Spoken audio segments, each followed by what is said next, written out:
1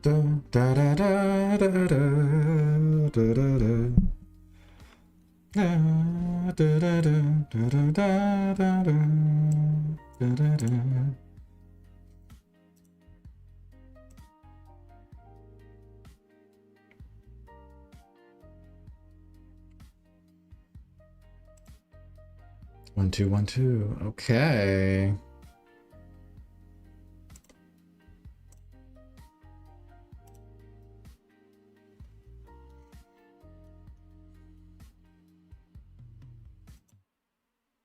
Good morning. Good morning.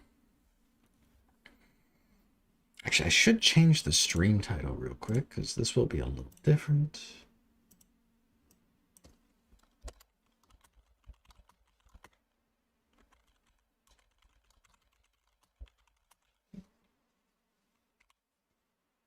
All right, just changing the title real quick here. For those of you who are here before the title was changed, essentially this will be the last day trading small size before we start to size up, regardless of the results today. Because the point of these streams has not only been results oriented, it has also been about just making sure I can actually implement the strategy appropriately. AMDG popping up. Also AMDL. These are both derivatives of AMD, it looks like. Yeah, AMD. Huge spike. Probably some kind of earnings or something.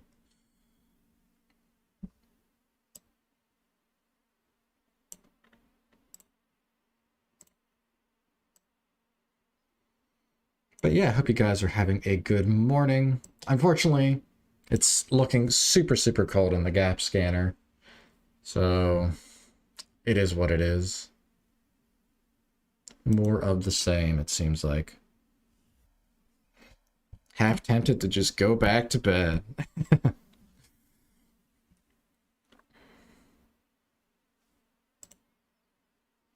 Okay, I guess AMUU is another derivative.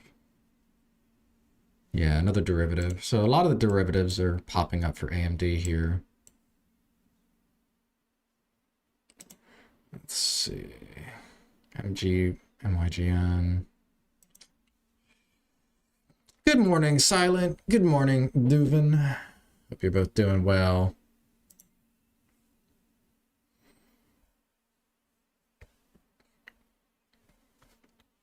Yeah, if you guys are just tuning in here, if you could do me a favor, hit that like button. I would appreciate it.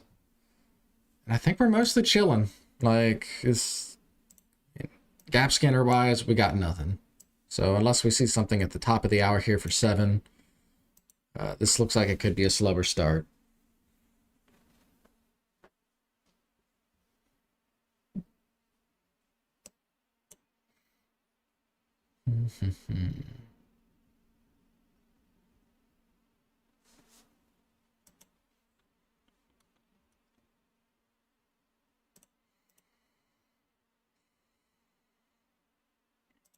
Yeah, looking at some of the other stocks from yesterday here, just out of curiosity, like they've all basically gone flat. So nothing really held up. Even MNTS, just nothing. IPO. This one was weird because we had this like huge flush into pump into what looks like eventual return back down that just took longer. Lure. So this one kind of held up. This is probably the best performer, at least how it held up. Goss, pretty horrible rug pull. Tops, another rug pull. Chinese stock, no news. Yeah, DX. How? It's so weird how this just pops up on 300 volume. It just sells off like this. Like, it's so coordinated. Good morning, Soul. Let's see. LR. This could actually, there's something here. Okay.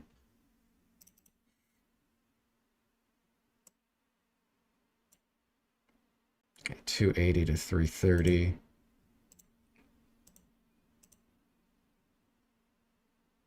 Very light volume though on this front part. Don't really like that.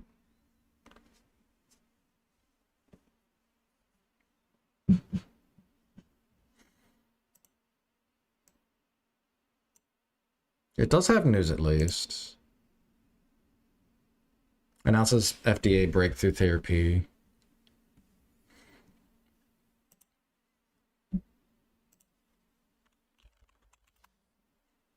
But it was much lighter volume on this pop-up, which I don't like.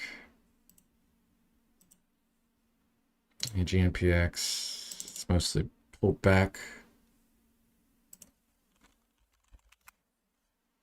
I guess LRMR is the best at the moment. I don't like it though. I'll go ahead and reset all of these. Don't need these here anymore.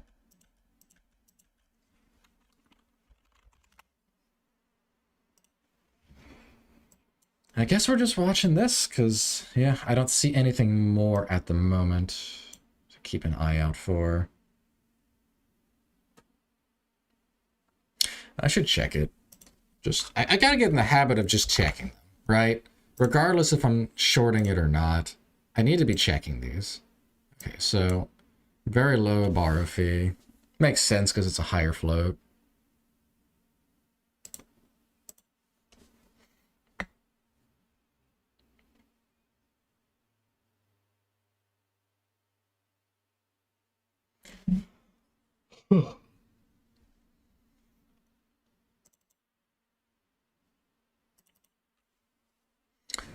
So this one tends to move slower.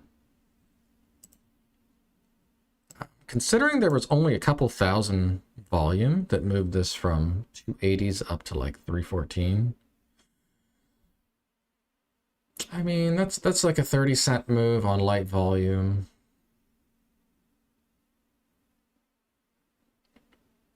Not really ideal.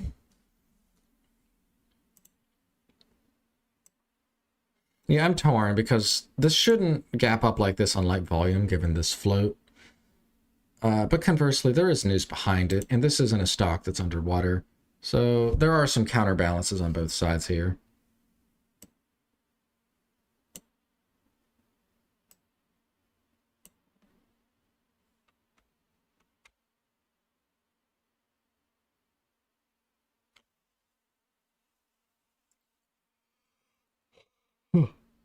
Hmm.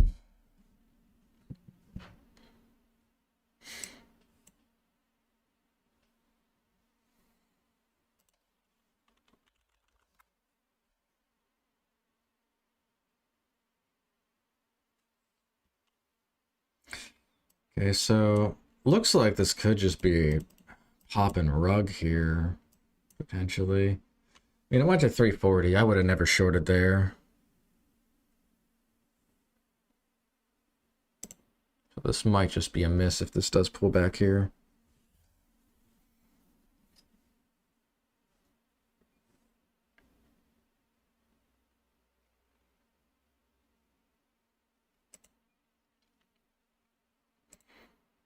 What would have been the appropriate short for my strategy given this?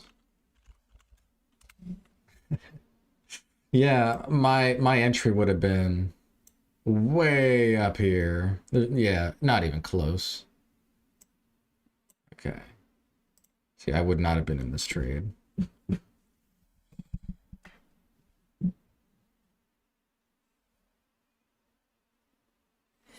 What is today? Is today Wednesday? Tuesday? Tuesday.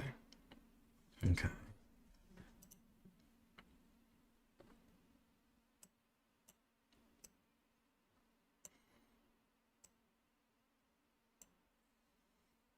It's not pretty to see that the biggest candle was red, and that we also saw this grind up on light volume.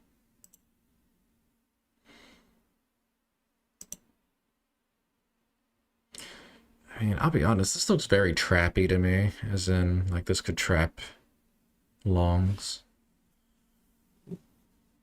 That's my read on it.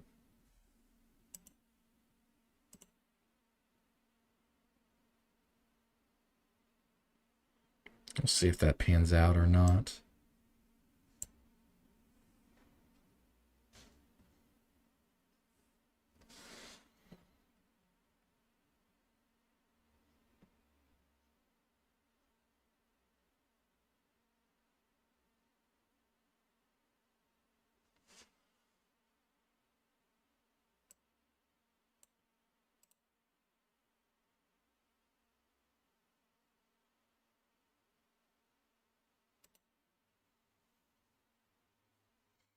Yeah, it's a high float. That's part of what I was saying too, right? You look at the volume that came in on this move. Collectively, this is what? Like 20,000 volume to push this stock, like, I don't know, like almost 10%. That's extremely light volume for this float. There's a bit of a value gap here. And the fact that the volume's coming in heavier afterward, it feels like it's top heavy.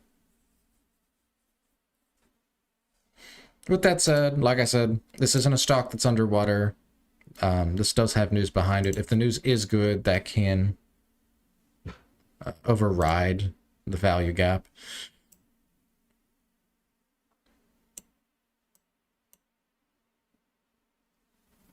But yeah, not really ideal. We do seem to have some sort of like stair-stepping pattern, though. Right, this is a pretty clean, right, 3 green candle push. I don't know, like I was bearish, but I'm more neutral now.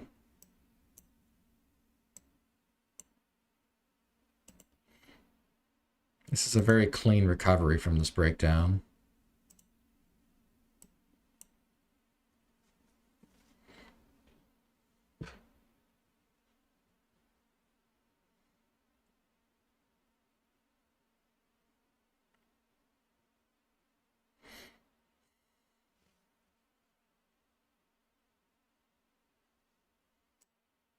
Okay, very big spike up. 38 straight to 62. It's a huge spike.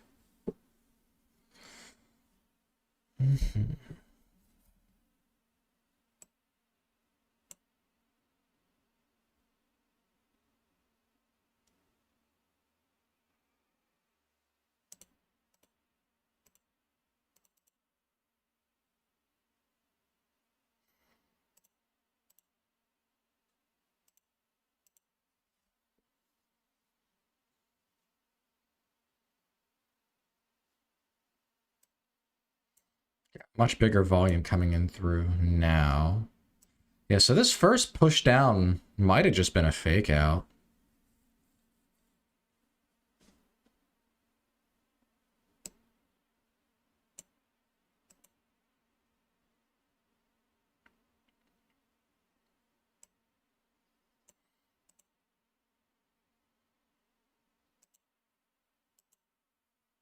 Hmm.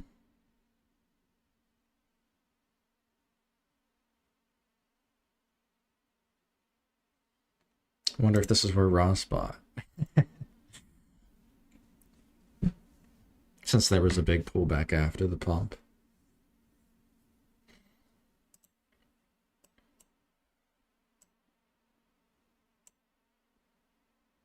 But yeah, we're seeing increasing volume. I don't know. I'm still neutral on it.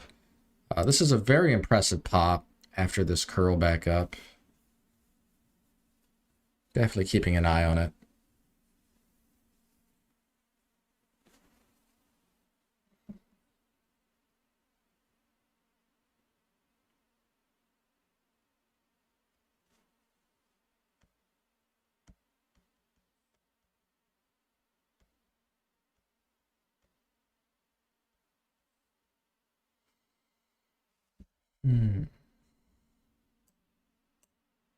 Quite a big drop though. 265,000 volume on it.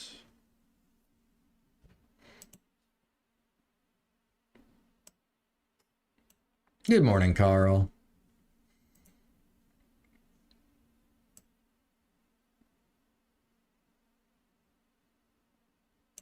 So we had the first leg. This is the second leg. See if we get a third one. Interestingly, like, this volume is way higher than all of this. Still feels very top heavy. Only found your content on Friday. Loving the content. I appreciate it. It sucks. I mean, quite frankly, you probably chose the worst time to find me because I'm in the middle of transitioning strategies.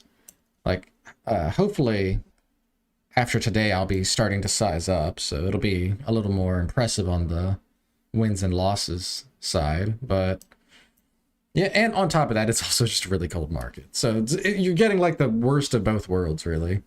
But that's just how it is, right? But I'm glad you find it helpful.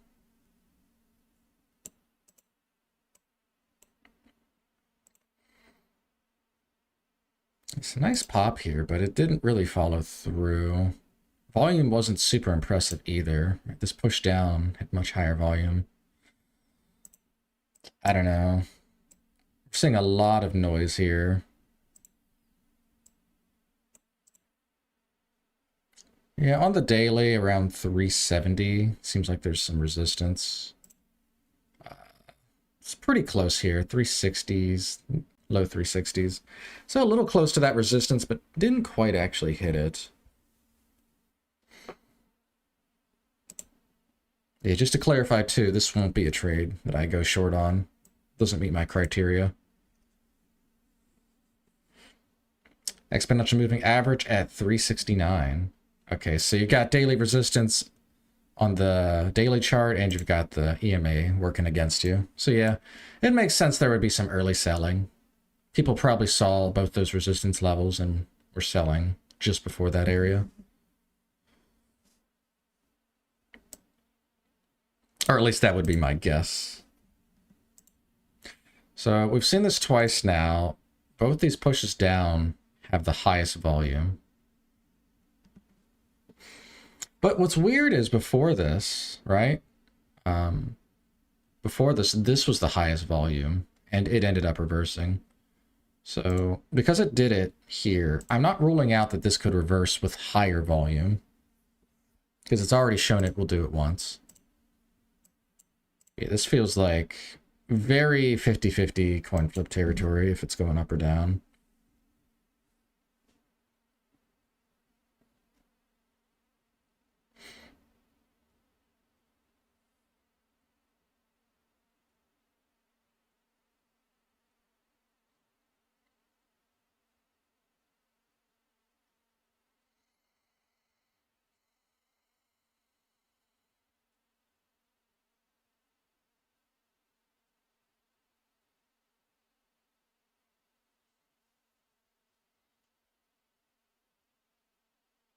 Good morning, Bright Awakening. Haven't seen you for a hot minute.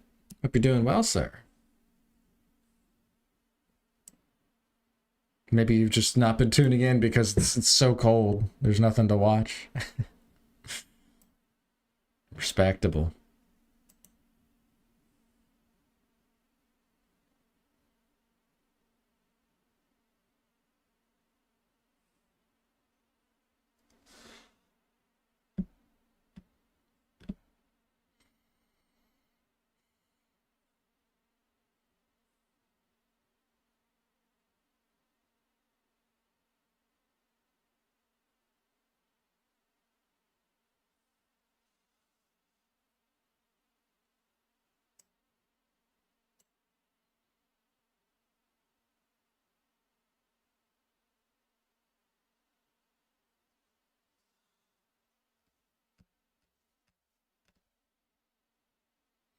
I think it rolls over soon.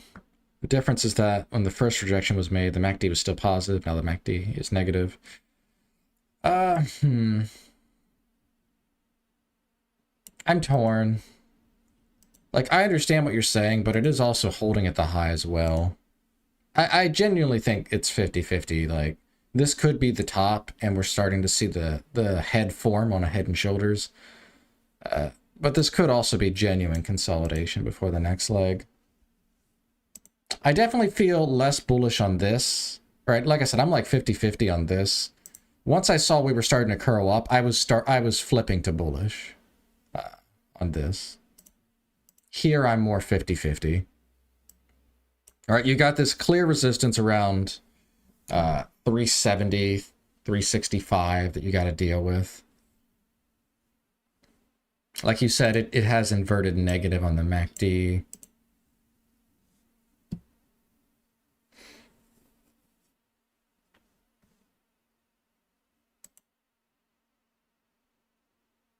We're getting alternating candles, like high volume, lower volume, high volume, lower volume, high volume, lower volume. So it's incrementing.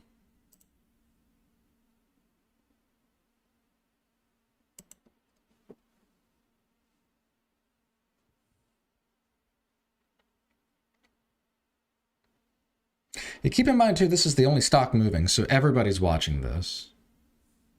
Guarantee you. Or like an AMD ETF or something. Probably just this.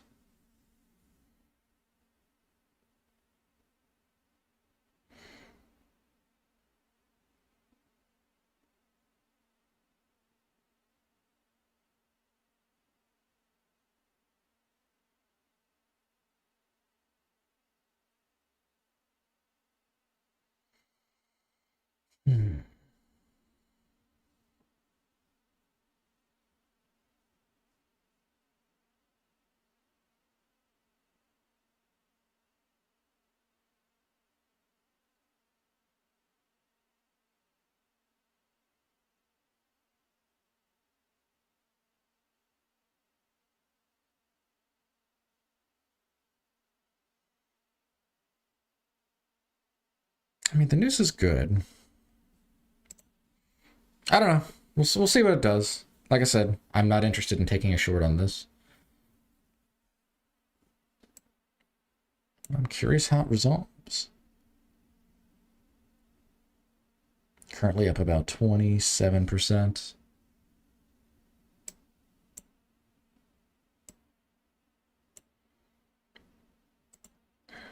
Good pop with volume there. Another slow start. Yeah. This looks like an impressive curl, but it's been really a grind. And it's not even up 30%. So yeah, considering this is our best performer at the moment, not really that impressive.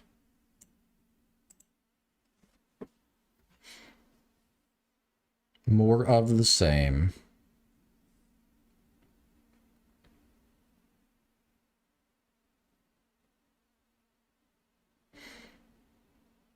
Yeah, we're really testing that resistance zone now, right? This first push was really into the resistance zone.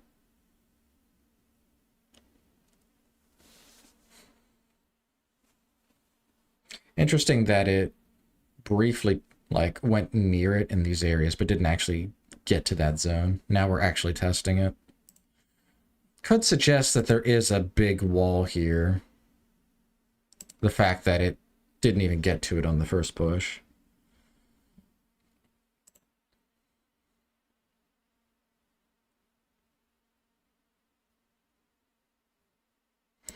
I do like that we're seeing volume return, though.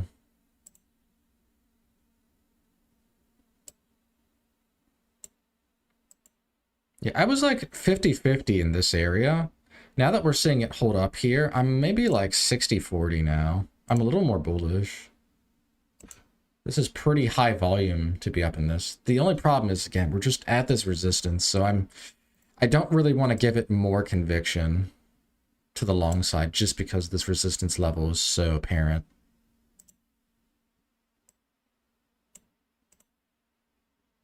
Like maybe slightly bullish, if that.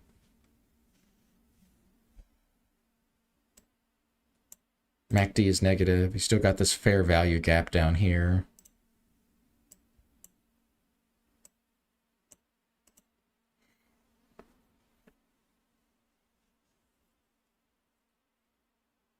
We are getting close to the half hour as well.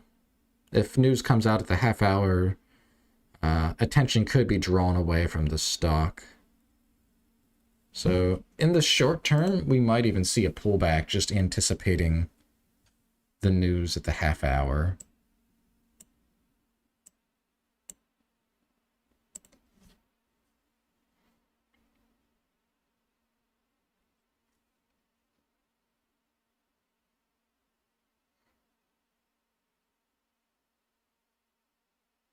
I'll do another check on it for the shorts. Still basically the same. It might not change at all because it's such a high float. There might never be a borrow rate issue.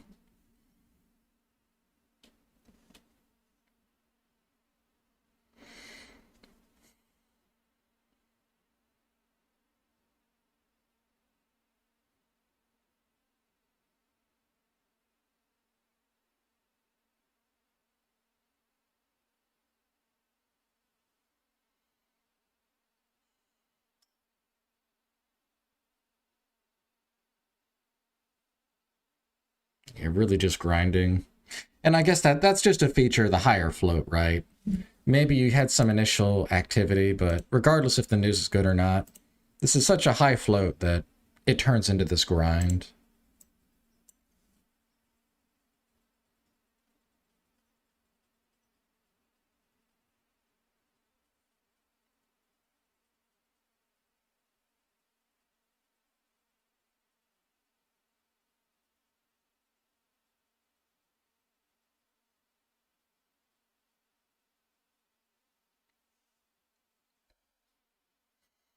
We're clearly testing this resistance very, very thoroughly now.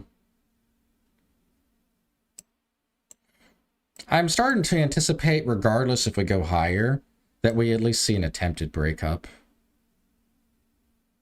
Right? If you're gonna make it this much of a flat top, might as well make it pop just to trap longs. That's what I would think would happen. Maybe it doesn't.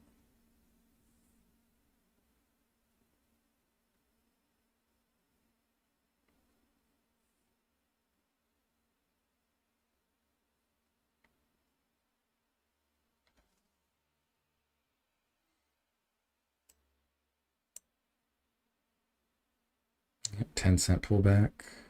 Still high volume.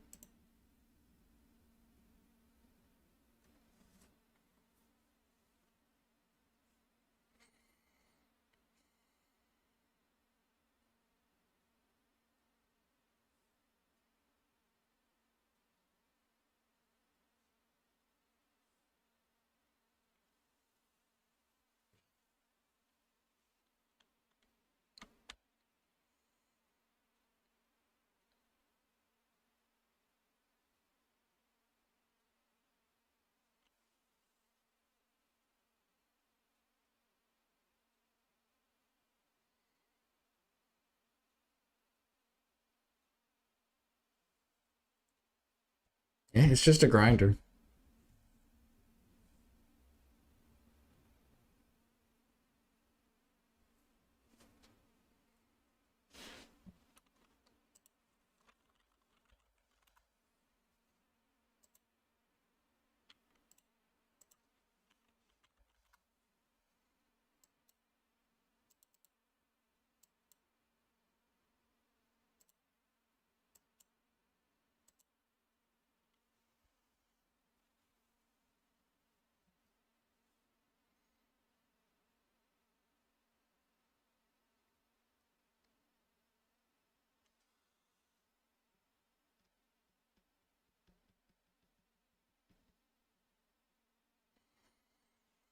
So I was neutral here. I was more bullish here, like 60-40.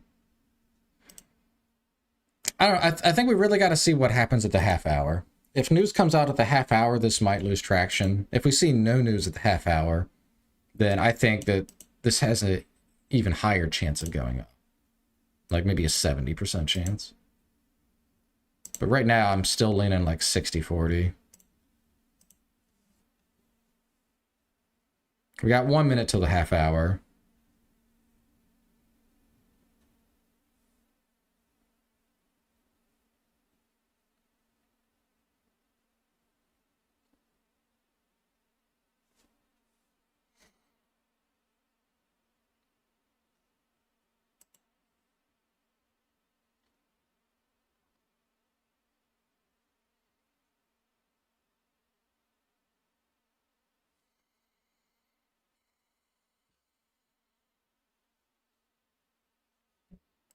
And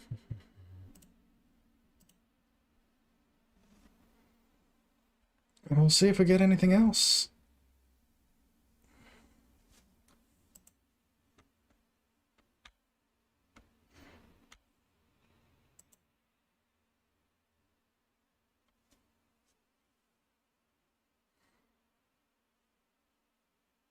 Watching the scanners, seeing if we get anything coming up.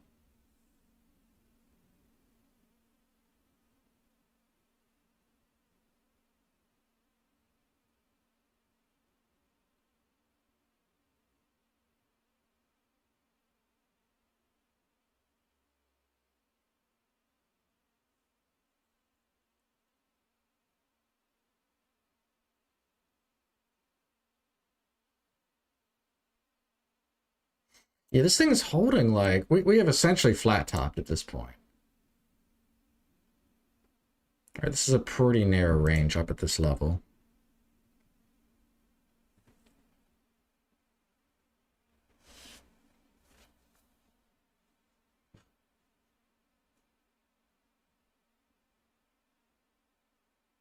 There it is. Nothing came out of the half hour. They said, screw it, I'm buying. Okay, good volume as well. No new stocks at 7:30. Yep. They waited for the half hour to see if anything would take traction away. Nothing came. They said, screw it, I'm jumping in first. No waiting. Huge volume here. Yeah, almost 400,000. Very nice. So I would have, we'll paper trade it. I would have taken a short at 394. I would not have gotten filled yet. I'm more so just curious how this would have played out if I did trade it.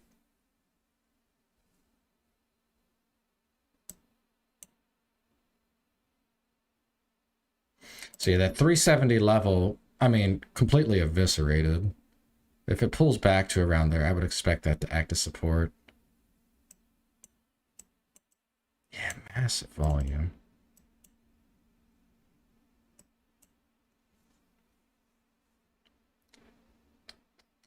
Okay, I still wouldn't be short yet. I was 1 penny from the top, so I still wouldn't be short right now.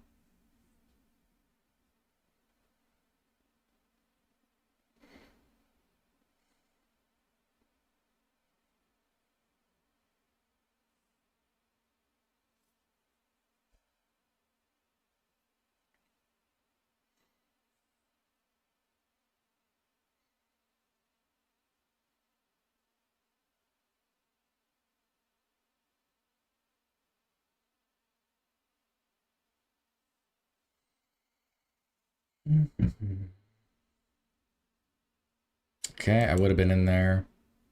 Go ahead and write it down. Just see if... Keep an eye on what would have happened. Before...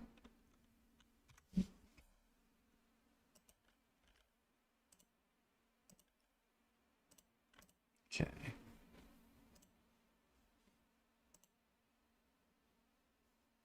And we can paper trade it.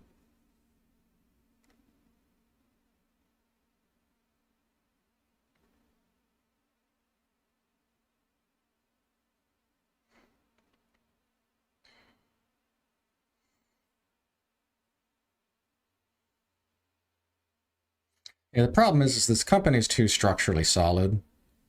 So shorting this doesn't carry the same edge as shorting more distressed companies. That's the main reason I'm not wanting to engage.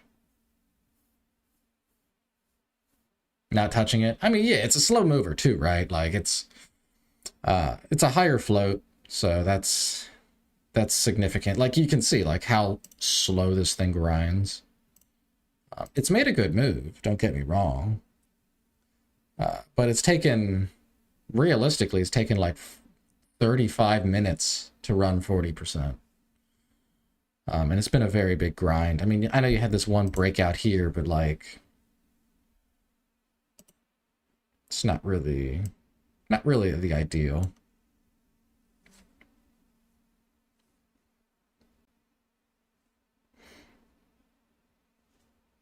So we went over 4. I mean, I guess there's resistance around, what, 417, 415?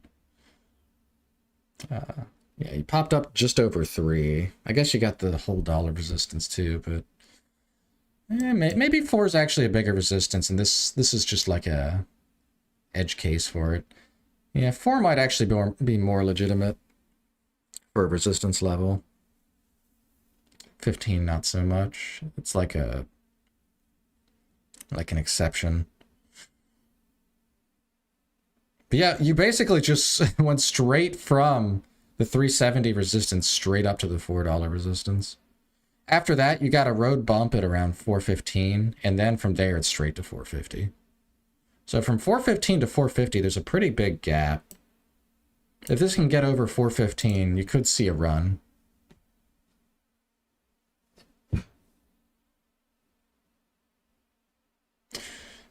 Seems like you can get trapped short or long on this one. It's a slower mover. Yo, Orion, B1114. Good morning.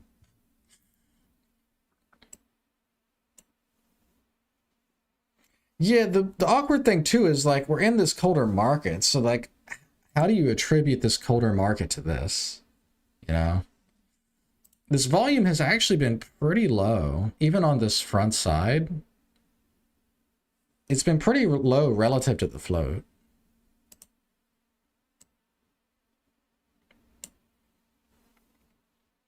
Morning, yep. We'll go ahead and throw a poll out here, just out of curiosity.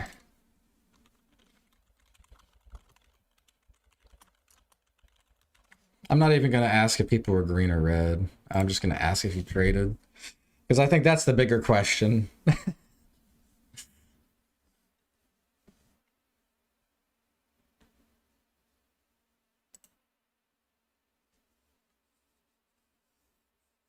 Because I think if you've traded, you've probably traded LRMR. Because this is the only real stock I've seen, at least since 7, that's been worth looking into.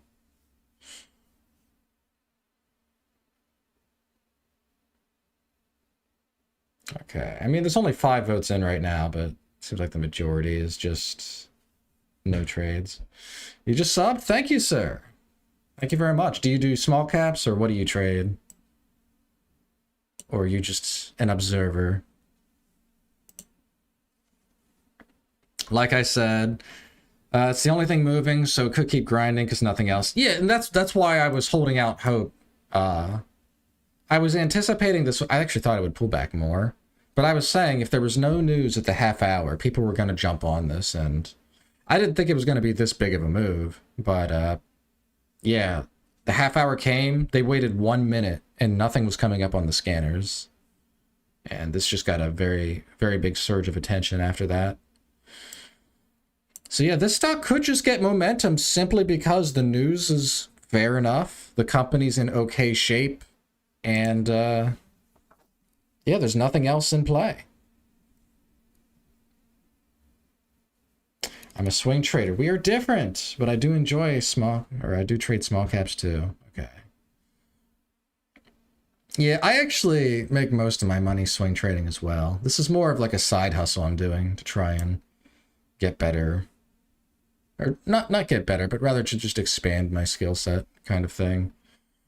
But yeah, I'm more so someone who likes to look at fundamentals, like look at the balance sheet, right? Try and see if the book value is fair, if there's a good earnings ratio or something to capitalize on that. I find that that's more predictable in terms of finding opportunity. With that said, I do find day trading fascinating too.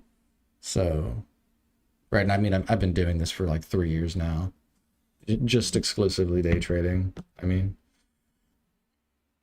I got AMD seconds before it ran up. Got lucky to get the news before everyone. Okay, yeah, I saw AMD popped up. I think it was like 7. Yeah. So like this had a pretty massive run. I mean, you would have had to have bought it essentially the first minute. Because it went in the very first minute, it just shot straight up most of the move. You buy one stock on LRMR to see that it do. And I came out positive. Let's see what it did, I suppose.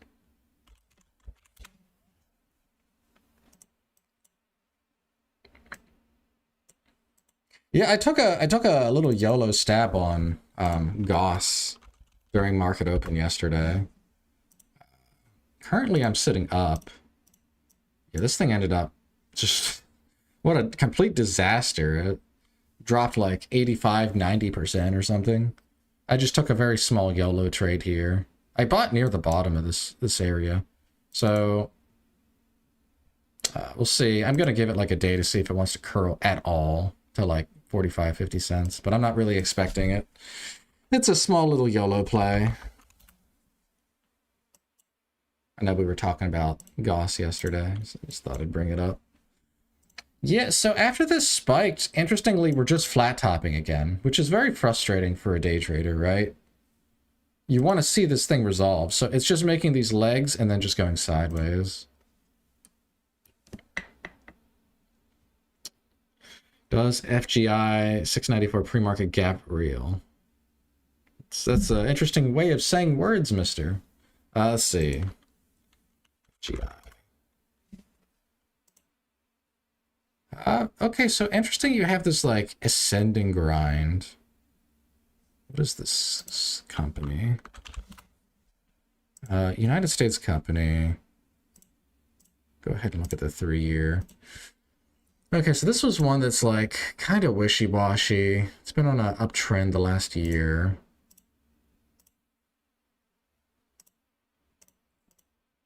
Very little volume. Right, only a couple thousand volume. So this is one really off the radar.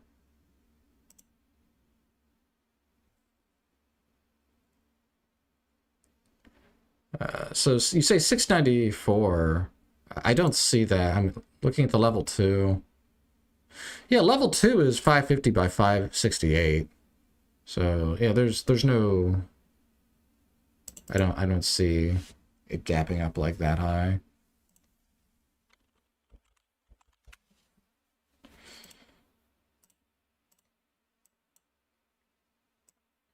Yeah, and LRMR still just kind of holding in this area.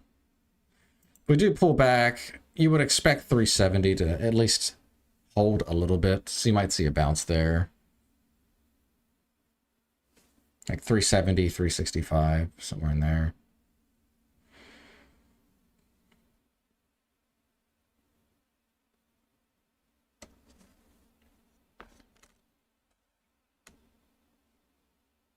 I've been shorting FSOL and FETH, 2 Fidelity funds that just started, and I bought at the top. You mean you shorted at the top? Like, yeah, I actually recently just bought some Solana. I don't know if you guys have seen. Can I see, like, FSOL? Yeah, so, like, if you look at the yearly chart, it's going to be bad, right? This thing just kind of collapsed. Solana's basically in the gutter right now. Yeah, I bought some Solana yesterday. Went ahead and staked it. Just something to, like, swing on. But now crypto's really down right now. A lot of crypto stocks could be giving some opportunity for a bounce.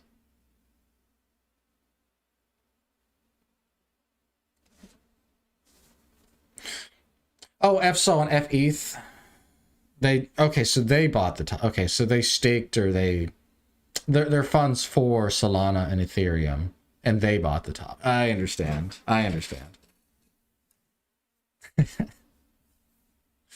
No, they were so extended. Solana was like, oh god, it was like, what was it, 250 or something? Just literally a few months ago, and now it's $70. And I don't know what ETH is, but ETH is probably in the gutter too. Maybe not as bad as Solana, but yeah.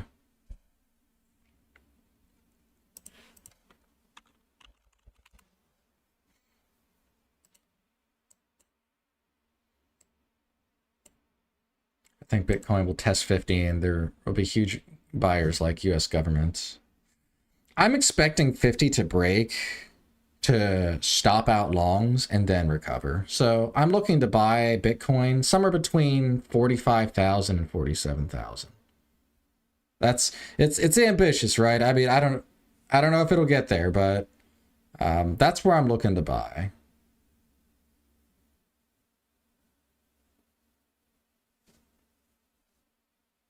LRMR 353 in, 391 out. That's... Where would you have bought? So I guess you would have done a longer term. You probably bought somewhere in this area. So a bit of a longer term hold. Given that this is a higher float, it makes sense you would hold longer. But yeah, good stuff. Jeez. Je suis kit.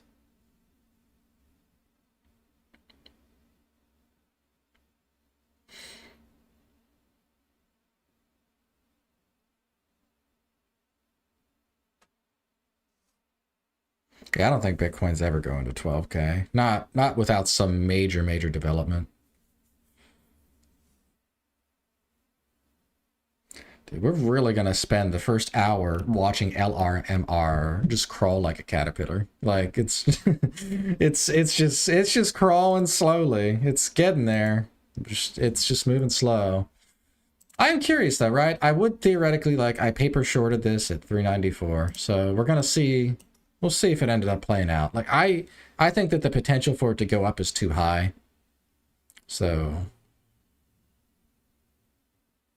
I'm expecting that this will become a losing trade for me. Like, just given the conditions of the stock. And if it is a winner, it's gonna be a small winner.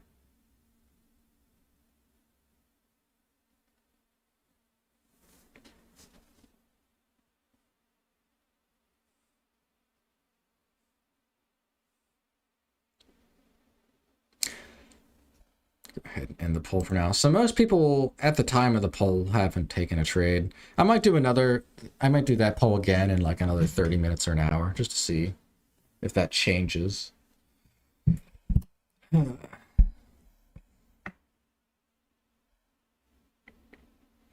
yeah, in terms of quick moves, like, you only had this one spike and it wasn't really predictable or in a reliable way. So yeah, like this is not really what I'm looking for usually. I want faster moves. At least we're not losing money. No, hey, and I'm making money, right? I got that Webull premium income. You know what I'm saying? Getting that 50 cents to $1 a day. I got that passive income coming in, guys.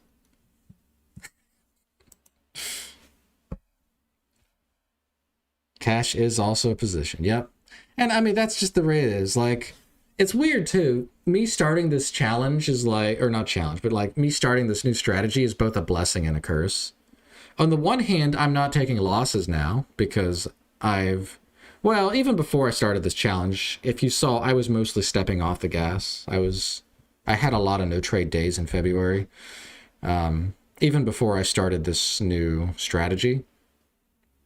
But yeah, it's great just to have an environment where the market's slower. I have more time to be methodical about what I'm planning for this strategy, and the executions are a lot easier to execute right now. So it's honestly, in terms of just getting practice with the new strategy, it is actually really nice.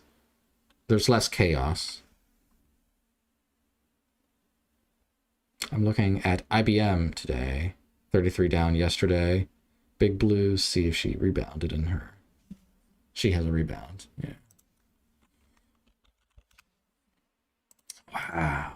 What on earth happened with this? I did not see this.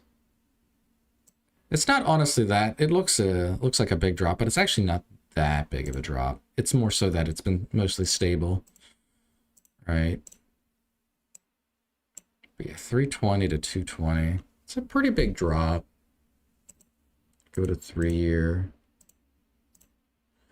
Yeah, I mean, this is a very strong uptrend.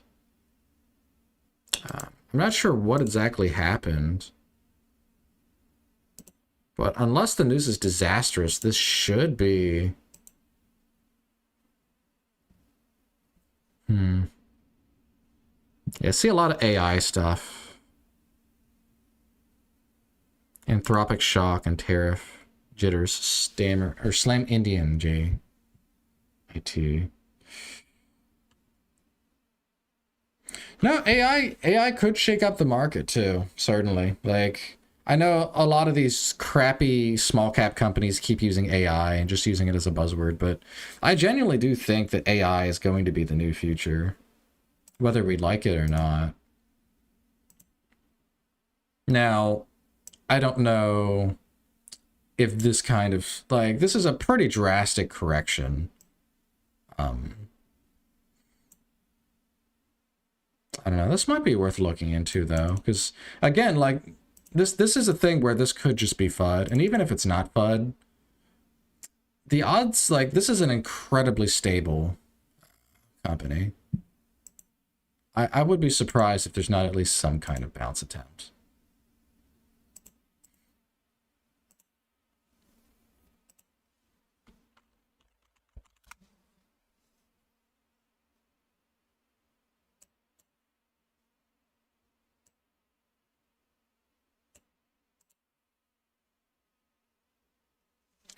It'll be fine, just FUD. I think it drips. It'll dip a little more before it bounces. One thing, I'll give an example here, just to show like bigger companies. Wow, what a move that PayPal had yesterday. Wow. Okay, but yeah, PayPal's one I've been watching more lately, just because of this big drop. PayPal's very undervalued right now, but you go back a few years, you might even need more than 3. You need more than 3. Go like 5 years back. We'll do daily. I can show that. Yeah, and look at how PayPal has fallen from grace. I actually need to go back a little more. Go back like 10 years. Yeah, and look what happened with PayPal. Like, PayPal was just this dominant force that was just grinding higher. Like, this, their balance sheet was crazy good, but then they just stopped their edge that they were having, where they were just growing and outperforming other checkout, like third-person product kind of applications. They just were falling behind with like Apple Pay and other things, and they just completely fell off a cliff.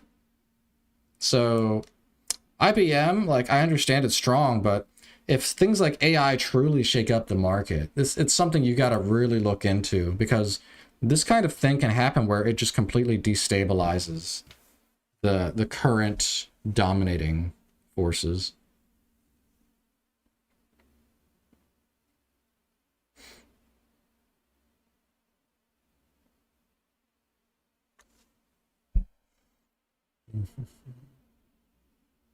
You think of a stock as a biotech and takes out news about FDA volume flying, but float is high, maybe below 100 million, that the stock can move up and we can take the risk. PayPal worth a look, buyout rumors. Yeah, no, PayPal is really undervalued. Like, their balance sheet, it's gone down, but like, PayPal's still in a great spot. If Elon was still the owner of PayPal, it would be one of the best stocks, but he sold it. Yeah. IBM is one of the AI leaders. It's just FUD. Really? IBM's an AI leader? I was not aware of that.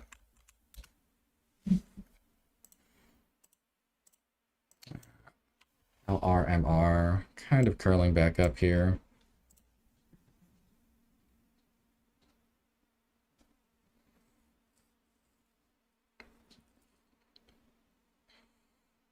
PayPal make like 6 billionaires. They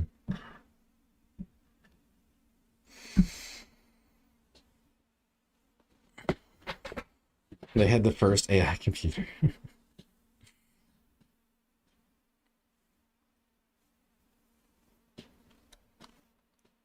Well, fingers crossed for the top of the hour here. I am not holding my breath considering how cold it's been. Like, so this was supposed to be my final day doing testing for this strategy before sizing up. But like, if I don't even have anything to short, then am I really testing it? Like, I don't know. I'm iffy. If I don't get any short trades today, I don't know. I might need to do another day or something, because I want data. That's why I'm trading low size. Watson X is very big, used a lot for servers. This is out of my field of knowledge.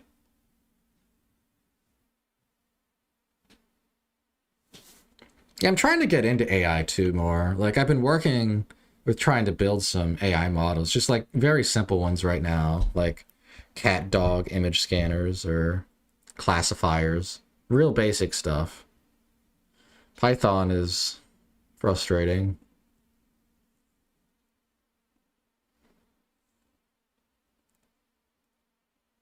I woke up at 6:59 and I fly to the computer to find nothing moving. Yep. I mean, let's be honest. Were we really anticipating more moves today, considering how Monday was? You know, I mean, we've just been in this slower cycle.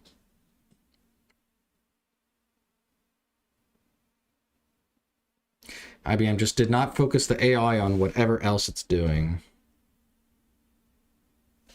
So we're getting a little bit of a curl.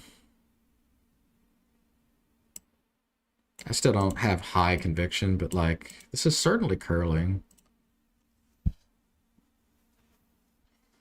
Noteworthy, I'd be break even on my short.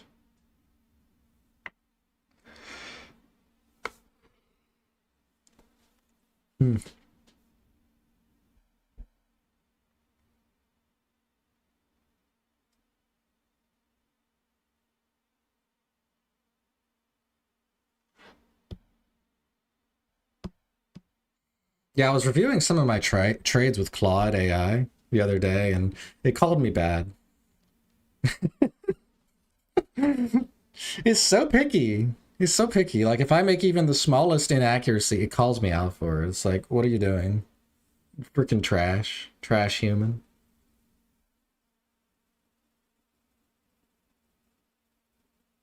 If you're trying out shorting, take a look at Veer. Veer. Wow. So yeah, this one doesn't fit my criteria, so I would not short this one. All right, I've done a lot of back testing. Also, rip LRMR, the rug. But yeah, I have very, very specific criteria I back tested, so a lot of setups won't apply. And I just like this setup, for example. This one did not meet my criteria. The condition of the stock is too good, so that's a pass for me. Like, I'm just paper trading it just to see what would have happened, right? Yeah. It's more like Palantir AI, servers, defense, security. Yeah, I thought Palantir was more of like a leader in the AI space. People think Claude is best for investing, and it's not. What do you think is best then? I think Claude is really good. I've looked at Claude. I've looked at ChatGPT. Claude is way better than ChatGPT, in my opinion. Like, at least in terms of its ability to understand emotion and the processes of the market. Do you pay? Yes, I do have. I have the pro subscription for Claude. My Claude isn't taking my messages. I'm considering getting pro right now. But ChatGPT seemed like a waste of money when I tried. Yeah, ChatGPT seems... I mean, it's all right for basic things, but if you're really needing something that's like very critical, a lot of nuance, then I find that ChatGPT just kind of doesn't really give the most appropriate answers. And on top of that, it's very hesitant. If you've noticed with ChatGPT, it's like it'll really try to like legally protect itself to the point where it just stops answering your questions sometimes. But yeah, as for Claude, the newer models, you get access to the newer models with Pro, which I think are significantly better than the free models. And on top of that, you get like 3 or 4x more usage. I think the Pro subscription's totally worth it. It's only like, what, $15 or $20 or something. That's just my experience. I've used it for like 6 months now. So yeah, I've enjoyed it. Bloomberg AI is the only AI that includes all data. Institutional data is paywalled. Claude is really good, but you must remember the lack of institutional and paywalled data. Yeah, that's certainly true, right? And that's a big hindrance I had was whenever I was trying to do back testing, Claude has no idea about the data. So I essentially had to data scrape myself, and then I made like CSV files, and I would share the data that way. But yeah, Claude doesn't have the data, so that's a solid point. And I had to do a lot of that heavy lifting myself. Bloomberg terminal, 2K per month. You must sign a 2-year contract. Data is very strict and paywalled. Yeah, I mean, that's like, that's like the elite level.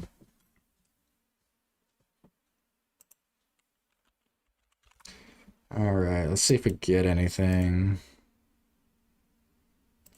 CLVT is kind of moving. It looks a little slow, though. Wow, this is from 7, and I just didn't even see it because the volume is non-existent. Yeah. I've been using Claude for like a week, but ChatGPT just has terrible formatting. Yep, doesn't listen, and it is sure, and is so sure of itself. Yeah, one wrong. Claude seems nice, shorter, more questions. Yeah. I like that Claude lets you see the thought process too. Like you can see how it thinks. Dude, if we actually get nothing at the top of the hour, this is going to be so sad. We're just going to watch the snail caterpillar LRMR continue to move. So when you look at Google Finance set, it's not accurate. You will not see the screenshot. They will ban you.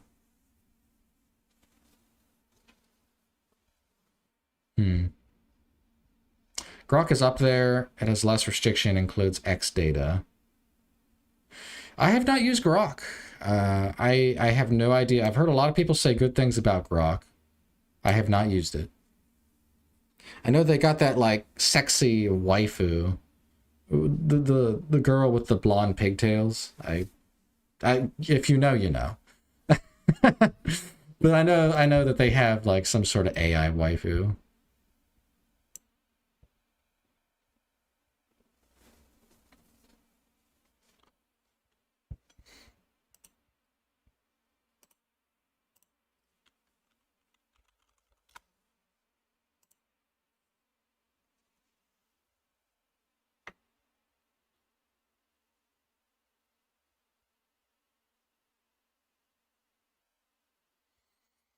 Grok will let you program things.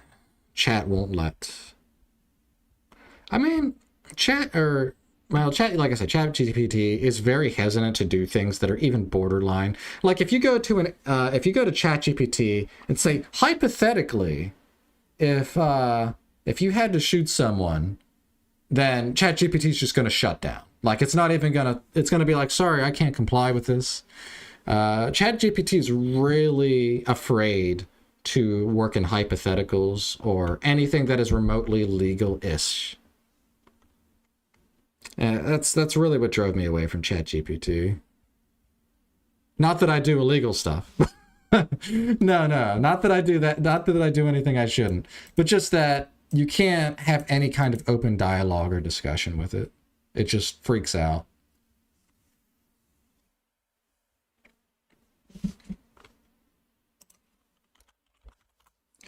TLIH is moving, but it's very, very cheap stock.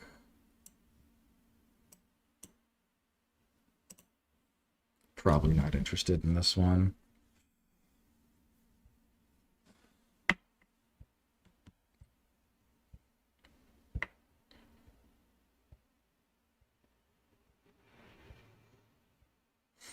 If you guys are enjoying the stream, by the way, if you could do me a favor and hit that like button. See, we only have 10 likes, but 43 people watching. There's got to be at least one of you that are able to like it. It's just a little click. So if you're enjoying the stream, I would appreciate it. It would help me get this to more people. But yeah, no pressure. Just a humble suggestion or request, or however you want to phrase it.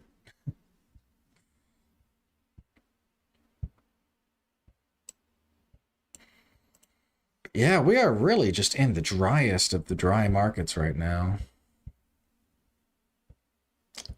I just hit it. I am bad on that. Forget. No, you're good. I'll usually like ask for likes at the start and the middle of the stream, and that's it.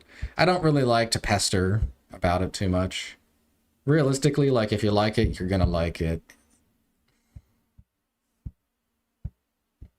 I nudge every now and then just as a, hey, I'm doing this for you guys. So it's kind of a way to give back.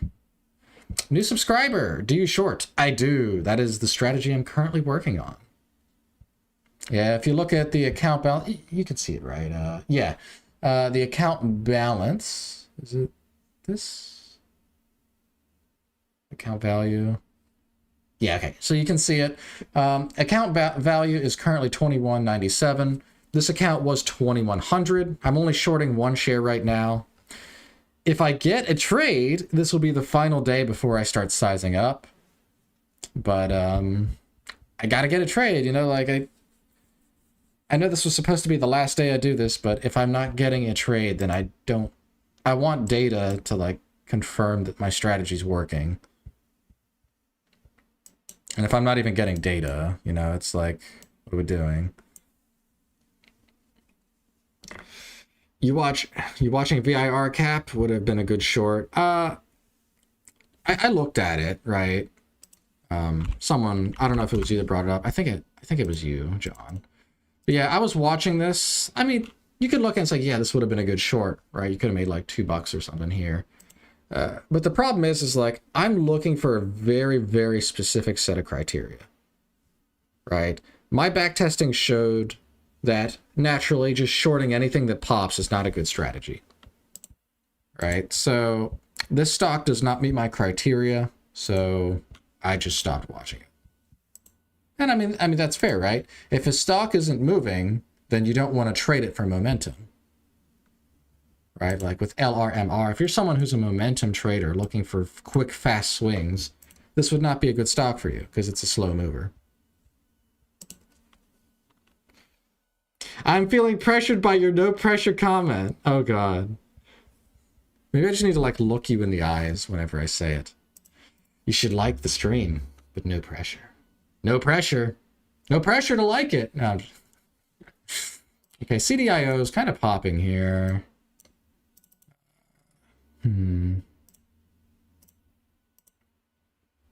Interesting how this one has a history of just doing these runs over multiple days, weeks.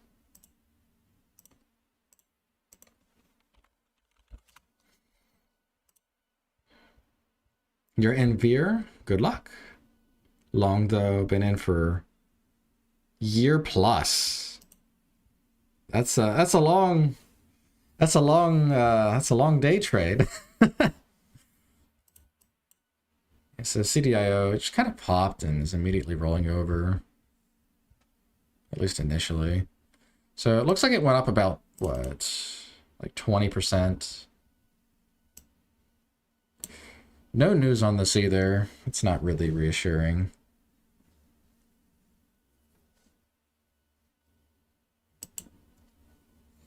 Also, thank you guys who did leave a like. I see that we jumped from 10 to 17. I do appreciate it.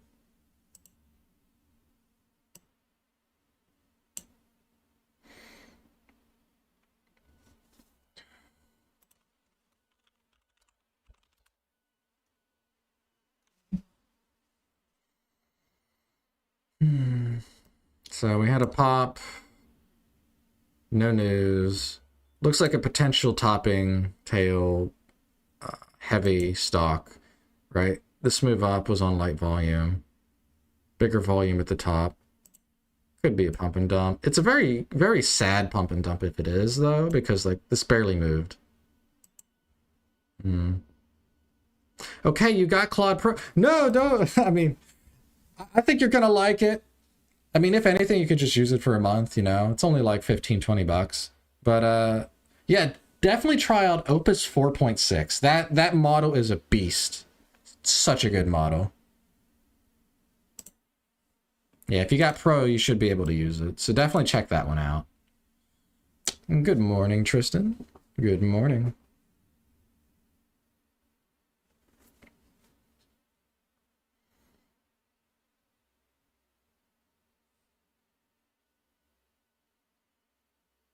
I would show you guys some of my documentation I've done with Claude, but unfortunately, a lot of it's been investigations into scammers on YouTube for day trading. And I feel like me openly showing that is probably not a good idea. I found out a lot about the scamming landscape, but I don't think it's appropriate for me to show that here.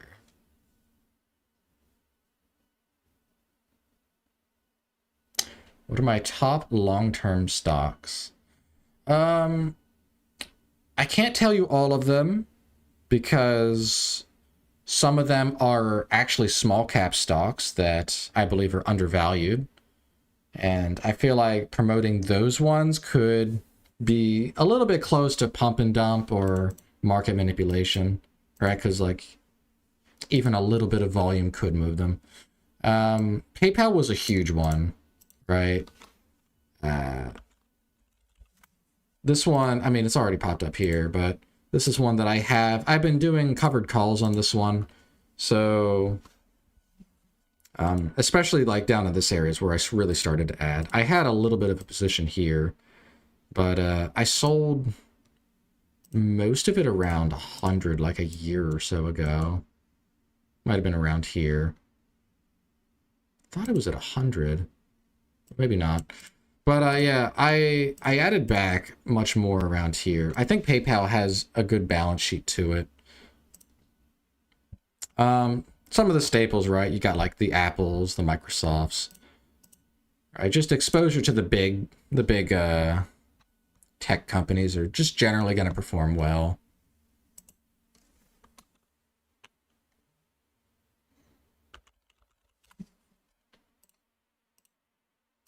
But yeah, as far as like the best value play, probably PayPal, at least for me.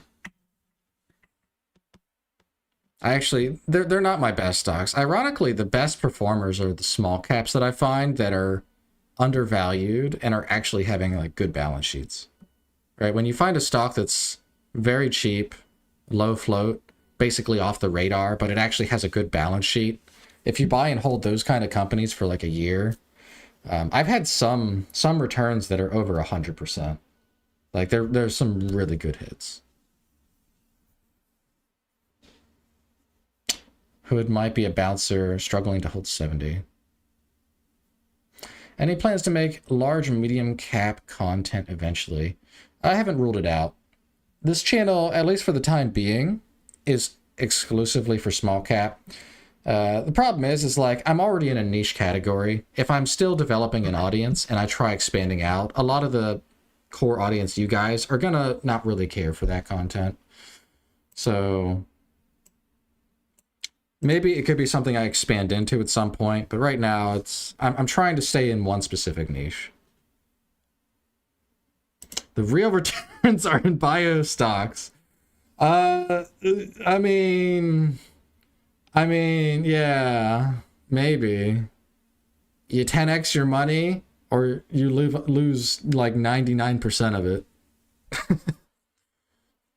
Yeah, biotech are really the lottery tickets.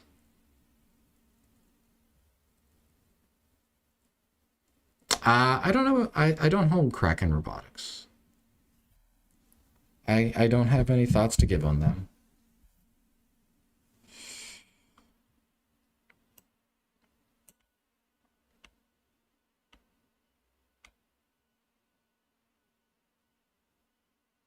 You said about Hood. I was so surprised about Hood. I haven't watched it in like forever, but recently someone told me it was over 100, and I'm like, wait, but that was like a $10 stock, right? The history of Hood has been fascinating.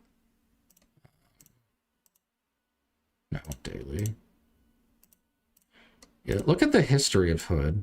So at IPOs, right, it does really well on IPO. This was during the like GameStop AMC fiasco, and it ends up rolling over, goes flat for like 5 years, and only now starts to curl. Like, wow. Yeah, so I don't know what they changed. I haven't really looked into Hood much, but what an amazing return, right? Going for like $8. It was probably close to like 5 at one point, and it goes up to like 153. Insane.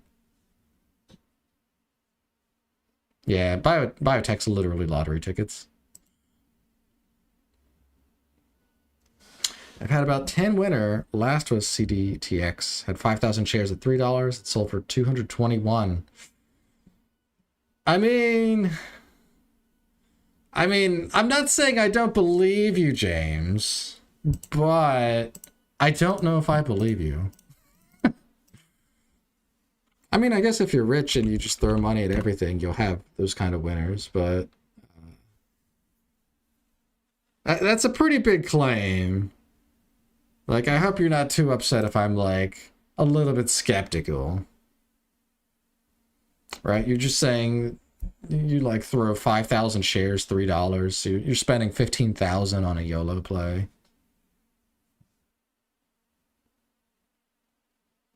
Okay, James. Okay. I mean, hey, if you want to share screenshots on the Discord, I do have a Discord, by the way. If you guys are new and you want, link is in the description. But yeah, if you want to post links or share images, because what you're claiming, James, is quite big. Good morning, LaHopper. It's fine. I got streamer friends that can verify.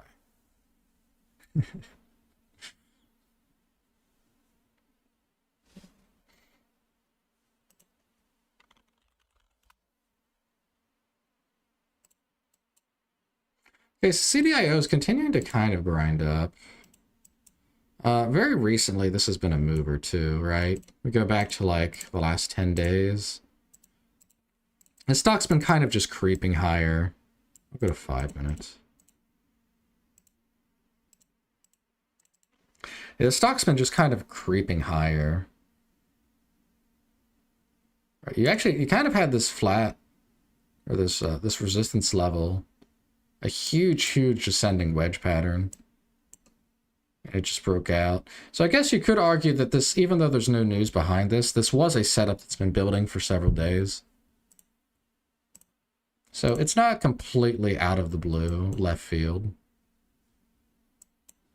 Still, given the market we're in, I'm very skeptical to just trust this.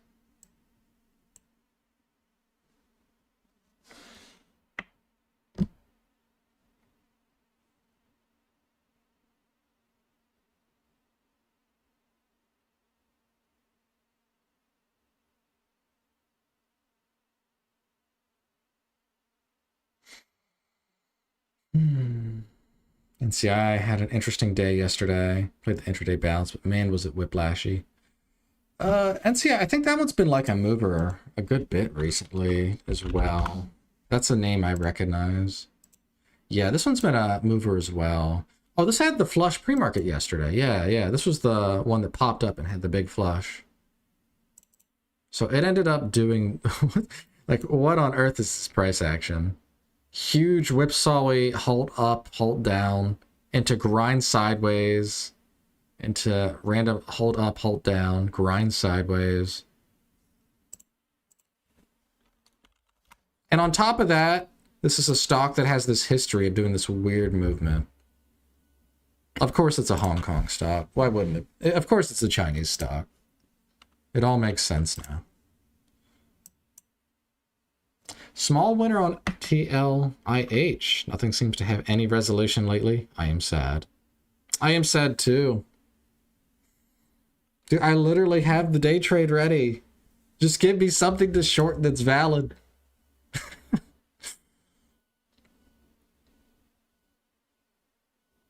Yeah, this is a very sad state. I'm probably going to be red on the month on my 5,000 account. I'll probably make a recap at the end of February for that account, just as kind of like a wrap up for it. But I mean, I can show you guys it real quick just to give you an update on it if you haven't been following it. Give me one moment. I'll switch over and show. Not doing anything else right now.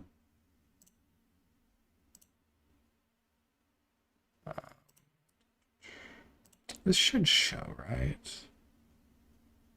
This show, yeah. So the account's at $5,021. So after the $40 Webull premium fee and the level 2 data fee, I'm still up about $21 in the account, which is, I mean, that's cool, I guess, but that's nothing. Like, I'm down about $9 on the month. You know, it's nothing impressive. The fact that I've managed to limit the damage, though, is, I guess, the biggest takeaway, because this has been such a horrible month, right? I started out pretty bad. So the fact I was able to get a couple green days, the Webull Premium has been coming in clutch, gave me about $10 from Webull Premium. So, yeah, it's It's mediocre. But yeah, I'll probably wrap up that account. I don't know what I'm going to do with it afterwards, since I'm going to be transitioning to this short account, and I'll have the second account open soon to where I can just trade exclusively using the short strategy. I don't know what I'm going to do with this account. I might just take this money and put it towards something else, because even though I get passive income, which is like $1 a day or whatever for letting the money sit, like there's better use I can put that money to. But that's kind of where I'm standing right now. Go ahead and switch back to the other account.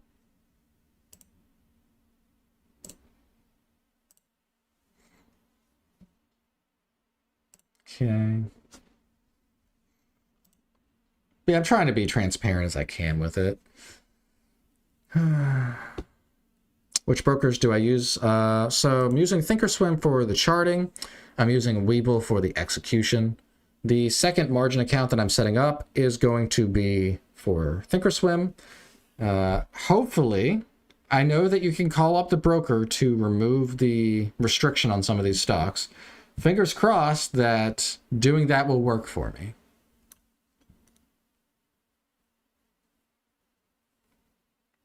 Edit.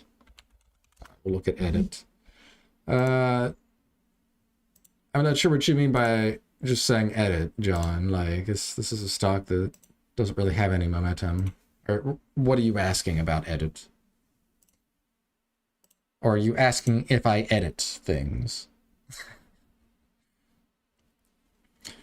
I use my Webull account to trade the 4 a.m. to 7 a.m. pre-market hours when Thinkorswim won't let you.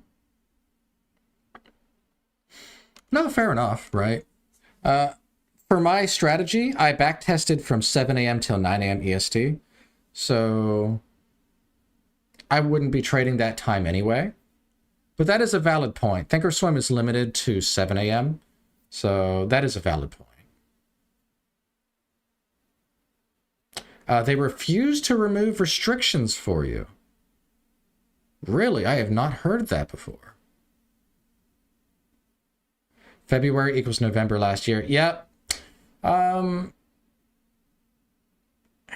Yeah. I was going to say October, but I think the start of October was hot, right? Wasn't like the start of October the very end of the hot cycle? So like the last 2 weeks of October were cold. All of November was cold. And then December, it heated up a little bit.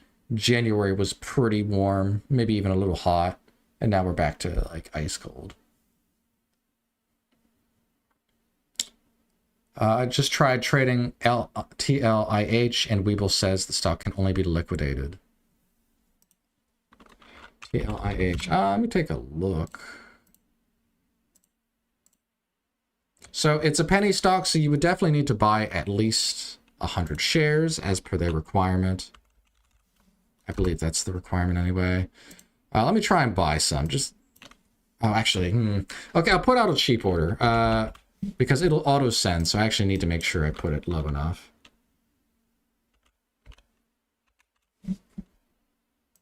So it doesn't fill. I'll put it at 41 cents. That should not get filled.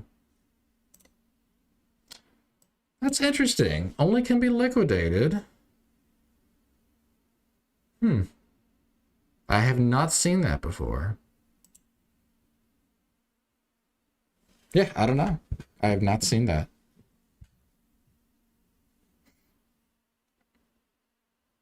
Yeah, I've not seen that before either, John. I mean, to be fair, it's a cheap stock. Looking at the history, the stock has been under $1 for 5 or 6 months. Maybe the stock is just delisted from some exchange, right? Like maybe it's not on NASDAQ Total Markets or something. I don't know, but yeah, I'm not able to trade it either.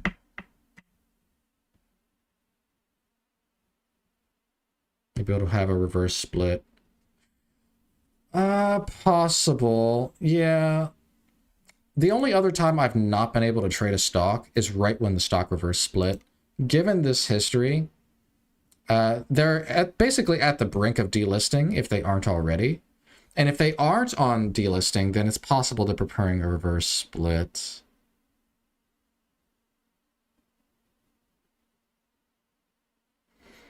I don't see any news about a reverse split they've talked about.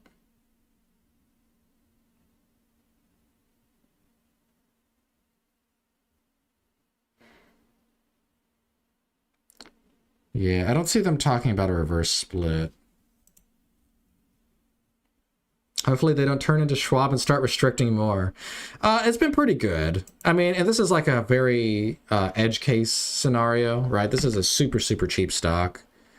Typically, I don't touch pennies, so this doesn't really affect me.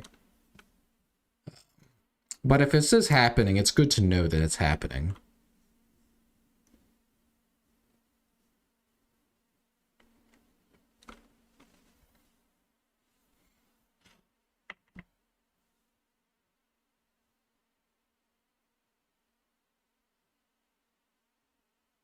Just imagine they do that to a stock that you want to dollar cost average on, and you can't adjust your average anymore because they restrict buys. Yeah.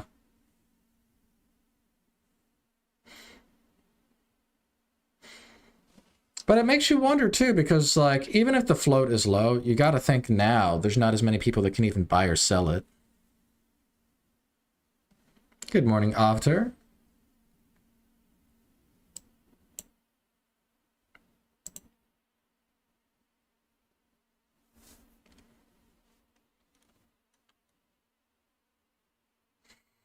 I don't know about you guys, but I'm like half falling asleep here.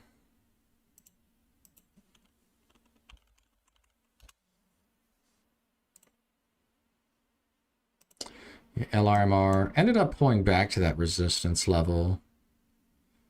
And respecting it, it's literally sticking to that resistance. The daily resistance level here. Very weird.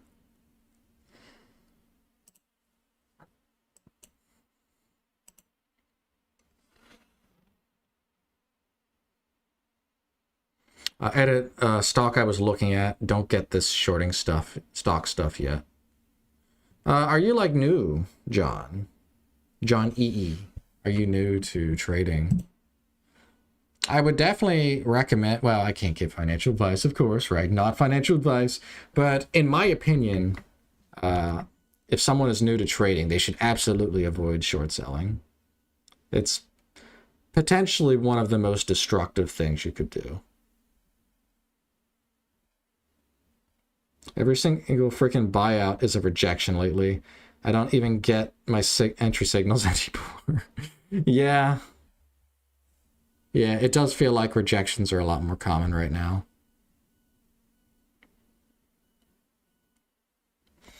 Well, we're coming up on the half hour. I mean, we'll see if anything moves here.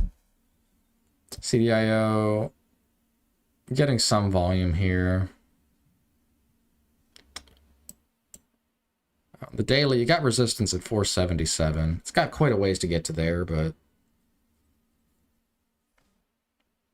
I guess maybe 450 is probably more so.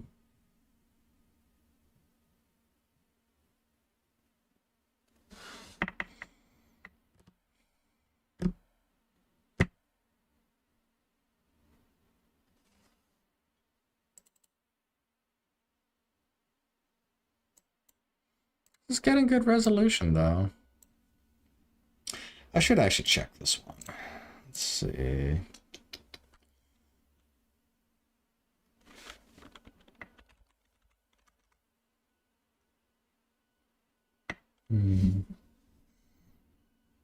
That kind of tracks. Yeah, this could be one I short, but it needs to do a lot more. And the way it's moved so far, I'm not really expecting it to. But yeah, I'll keep an eye on it.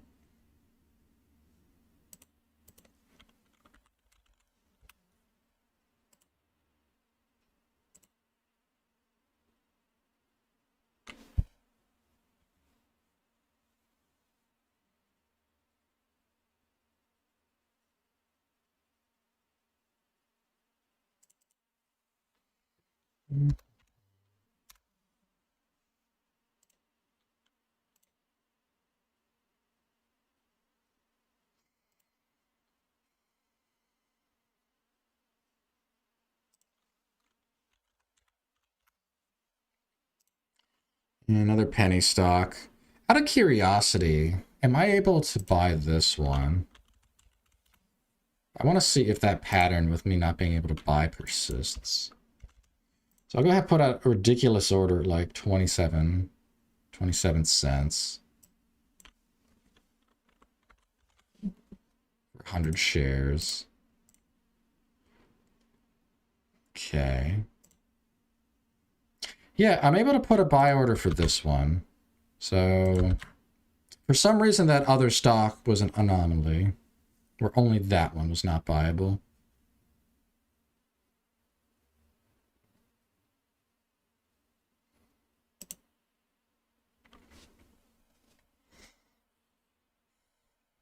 Man, this is boring. Man, I'm just falling asleep here. Just trying to understand it. I mean, you're essentially just, when you're shorting, you're selling first and you're buying second, right? So normally, it's just the math. If you buy low, you want to sell high. And if you're shorting, you want to sell high and then you want to buy low. Yeah, I see CDIO is kind of curling. Some volume coming in.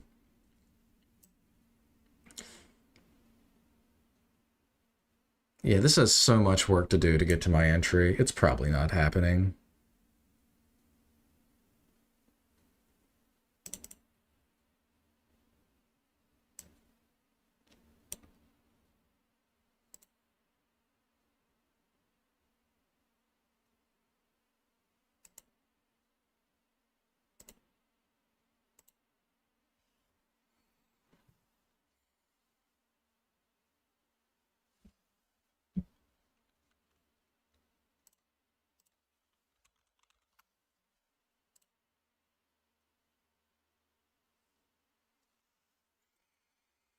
People getting smart on the pre-pump and dump.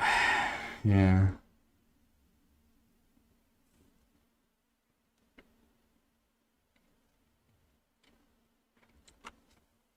Yeah, the fact that our biggest mover today is LRMR with 35%, and it's been this snail grind this whole time.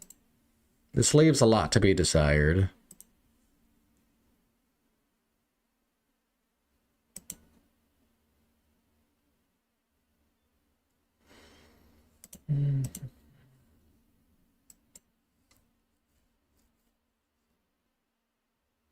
We have real big spreads, but maybe it pops.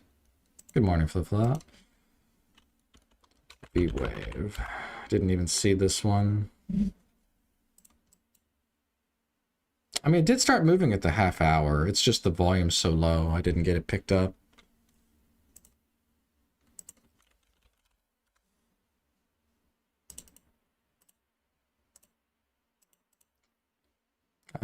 Looks like a newer stock too. Stock IPO'd less than a year ago. Kind of has popped up and held around this 780 level. It's bounced off of it multiple times.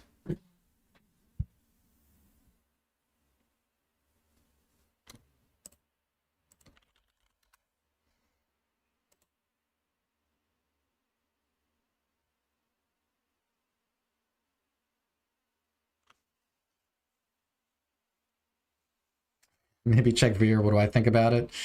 Again with the Veer. This is like the third time. Okay. No, you're good. You're good. Veer to me looks too structurally stable. I'm looking at the daily. It's not in a catastrophic state. That's the big thesis I have for invalidating or validating a setup. Very weird how it's just kind of grinded up and then grinded down. This signals to me that this is probably a higher float. I'll check, but I'm pretty sure it's a higher float. Yeah, 139 million shares outstanding. So shares outstanding is very high. It makes it move slower. And the chart is relatively stable, which isn't really appealing for momentum. So both of those kind of detract from me wanting to get involved. Right? As I've said many times, you're taking a disadvantage anytime you enter a trade because you got to cross that spread. So therefore, you want as much volatility as you can get, ideally.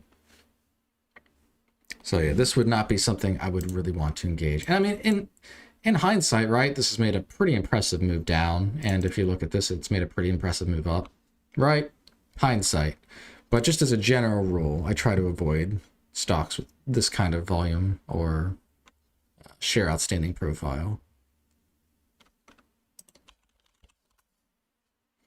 Yeah, I'm probably not going to trade VWAV either to the short side. Same reason as the other one.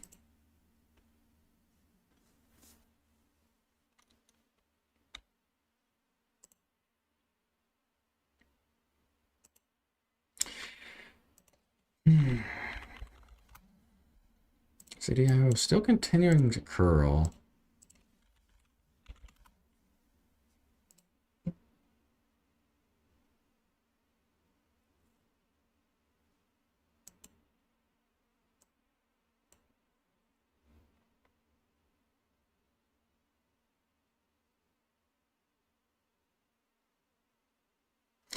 Well, no, I mean, then isn't it good for shorting? Like,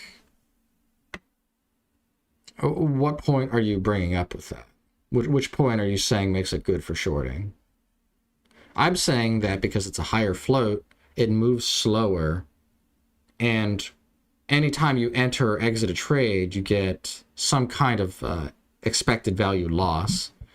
So the fact that it is a higher float means it's going to inherently move slower, which means that it's statistically not going to be as beneficial to engage with it. Right? A lot of my back testing was done, and yeah, what I found was typically, there are exceptions, but typically I don't want to engage with higher floats. Now, if everything else looks good, then that can be overruled, but that is something I consider. So this one ended up failing at this point. Didn't even go up that much. It went up like 20%. Yeah. We're just not seeing big movers.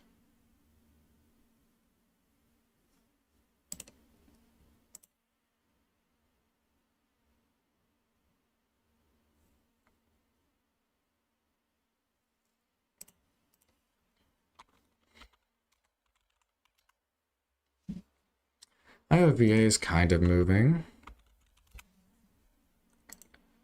3 to 340. Does have news. So it's an earnings news. It's an earnings thing.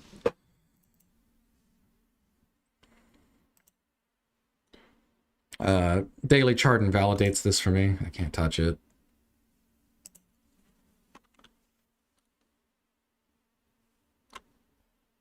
Why don't I use moving averages? Because I do not find them productive or helpful for me.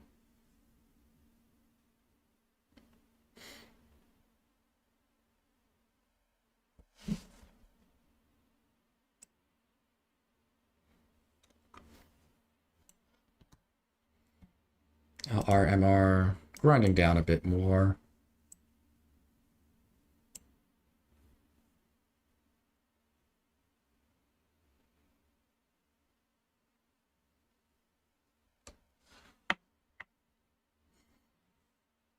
Yeah, I think we're just really chilling right now.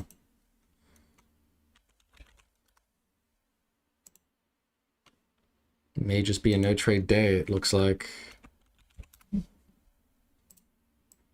I guess I could put out another poll since it's been a little over an hour.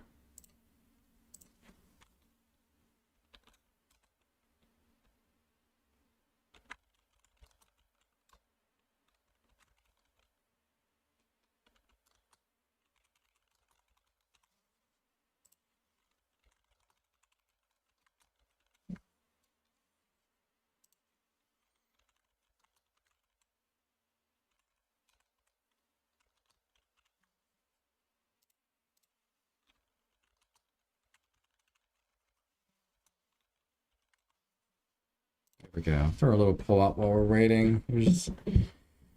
Yeah, this is probably one of the slower days we've had in a while. LRMR slowly grinding down. I think it'll grind down maybe market open. Would you have held that paper short this long? I'll tell you.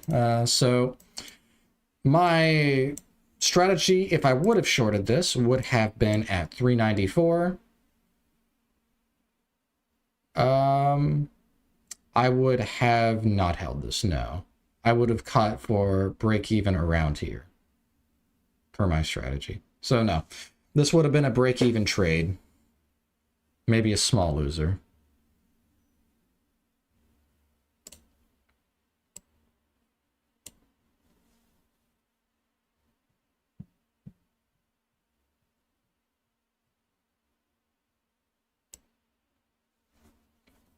Yeah, and the problem is this, like I said, this stock was holding up too well, stability-wise, and yeah, it's not what I'm looking for. So, yeah.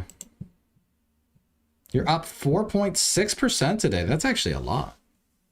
Good stuff, sir. I'm kind of wondering how you're up so much given how slow the market's been. What have you been trading? AMD?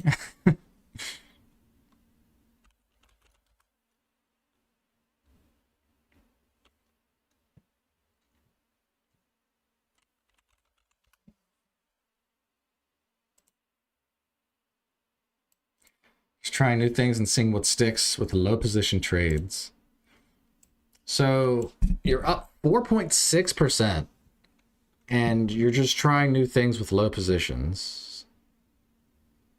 Those seem kind of contradictory. Are you like in a sim or... That's a pretty big swing for just trying new things.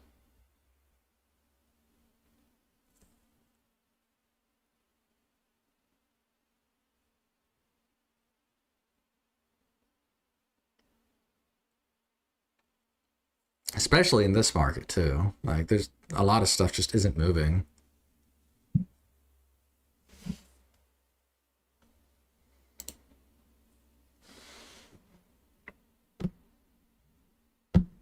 That's crazy that I got like 50 people watching me just sit here and look at CDIO just slowly bleed down. Oh, you don't have a large account, just 280? Well, no, fair enough. Okay. So you're just, I mean, so you're still trading with large size relative to the account, right? You said low position trades. I interpreted that as low risk, low exposure. But if you have a small account, even low position size can give big swings. So, okay, that's fair. That's fair. That makes sense. Still, relative to your account size, you are still taking bigger trades. Right, because to get a 4.6 return, you would have to have some level of exposure there. Like a moderate level of exposure, maybe even a high level of exposure. Okay, LRMR, 20 shares. All right, you're making me have to do the work. All right, let me do the math. All right, so yeah, so 20 shares on this. So you had a $280 account. We'll do the math. Right, 20 shares times, we'll just say $3. We'll say you bought the bottom. So you put 60 in this, 395 times, we'll just give you, we'll just give you like 30 cents entry. So $118 on TLIH.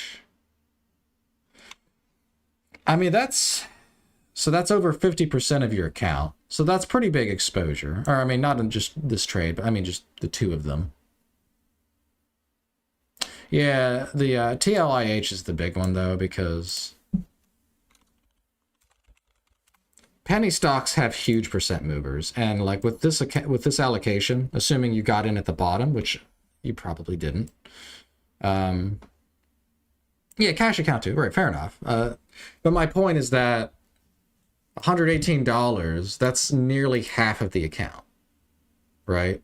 $140 would be half the account.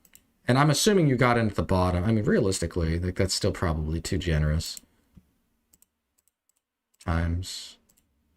We'll just give you 31. So that's the bottom. So yeah, that's you're like $18. So that's almost half of the entire account in this penny stock. You bought it for 47 or 47.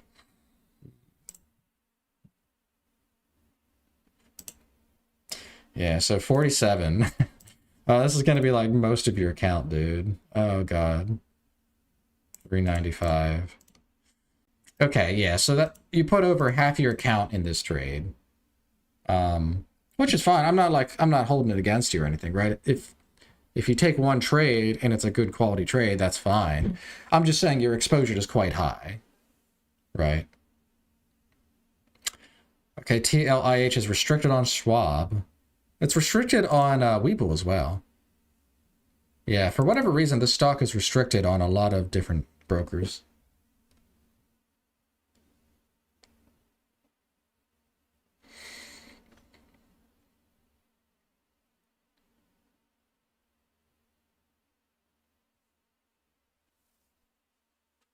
I was going to say AM EST, but never mind. I saw Zendu said it too, so I'll take a look at it. Ooh. You did have a very nice pop here, but it just kind of gave it all back. You got the history of making a big move in your favor, I suppose. $4 to 12, so it's historically run up 300%. Very, very clear heavy selling pressure, though. It does have news, but I don't know. This feels very, very top heavy. I don't anticipate this is going to move much. Another no day trade day for Ross. It was only one of the moving, and it's a penny, not his wheelhouse. Yeah. No, yeah, it's been a slower day, like, or not just slower day, it's been a slower month. This has been probably the slowest month I've had on this channel so far. And I feel bad not taking trades, but there's literally nothing to trade.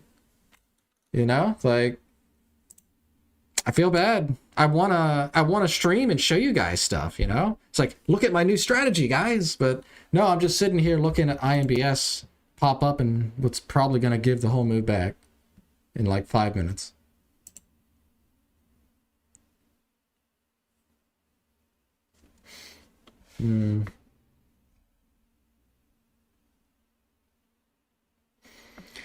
Infidelity, which most things are because they suck, yeah.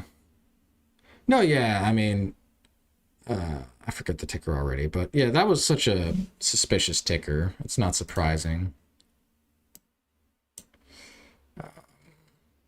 The stock's popping up, but no news on it. 9 no trade days for me this month. Unreal, my discipline has gotten this strong. Yeah, no, I mean, I haven't been keeping track, but you guys would probably, I'm sure you guys could check. But I've taken a lot of no trade days this month. It's been probably around 5 or 10. It's bad. It's really bad. I feel bad because like some of you guys would come in here like, wow, Captain, no trades again. What are you doing? Still grows 400 on the month though. That's awesome. Yeah, Novo. I'll go ahead and check out Novo. Sorry, I'm like looking out of order. All right, wow, that's a great chart. Great chart. Is this actually like a ticker or? It's not even showing anything listed. Maybe make sure you're giving me the right ticker name.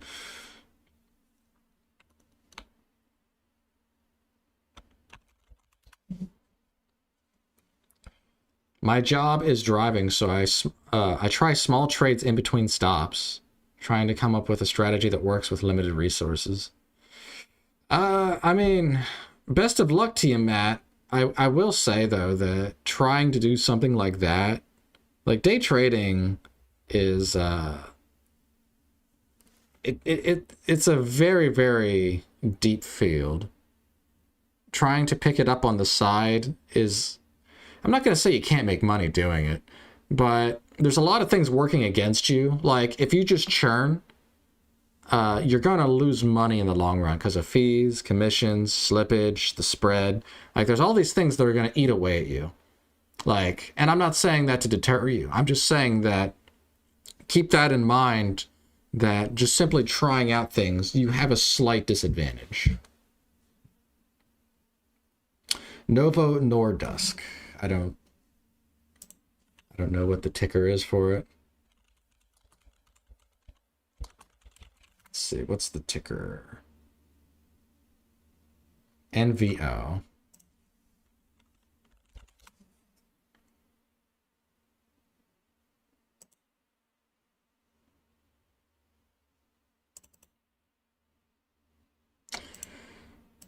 So it looks like it's a lighter volume, just considering how this has a lot of gaps.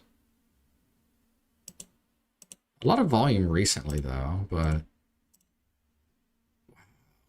okay, so this thing just crashed hard then. 47 to 38. Yeah, I can see that here. Or no, that's not even this. That's not, so there was a bigger drop a little bit ago. So we should see a bigger drop somewhere here. Yeah.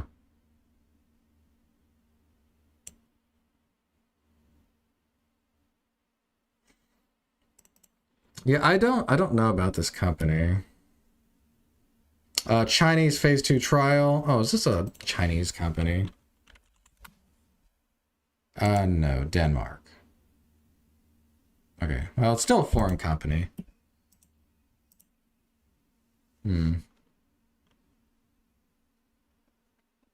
This is why I listen to you more than I trade. I'm in learning mode. Well, I appreciate it. Like, as I've always said, none of this is financial advice, of course. But if I can put what I'm doing out there and you can see my process and maybe that helps you, then by all means, right? I've never claimed to make a lot of money. I do claim to be profitable, but I do not claim to make a lot of money. That's part of why I'm learning this new strategy to try and fix the lack of money problem. But yeah, I appreciate that you find value from watching me.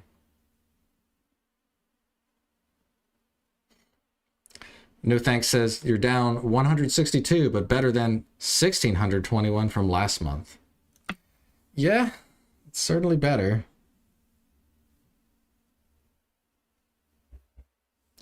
No, and I mean, there's nothing wrong with having a red month, right? Like, I mean, I'm red on the month. Granted, I'm only red like $9 on this month. So it's basically negligible. And a lot of that is because I just haven't had exposure, right? If I would have been able to trade every day, I think there's a good chance that I would be green right now. But because I had a bunch of red days at the start of the month, and because I had a lot of no trade days, I just didn't have any time to recover that loss. Right? So it is what it is. If I'm red on the month, then I'm just going to accept that. And I don't plan on trading in that cash account unless I use up all my day trades. Then I'll switch back over, right? But yeah, that's currently how I'm postured. Yeah, we're up to 60 viewers right now. Welcome, everybody. I hope you enjoy watching paint dry, because that's what we're looking at right now. There's not a lot going on. If you are new to the channel, maybe consider subscribing. I do stream every day. This is probably the worst environment right now just because the market's dead. There's nothing to trade. But I do stream every day. I am trying a new strategy. I did say on this live stream that this was going to be the last day, but if I don't even get a trade, then I'm realistically going to need another day. Just because I want to at least get a trade. One more trade before I start sizing up.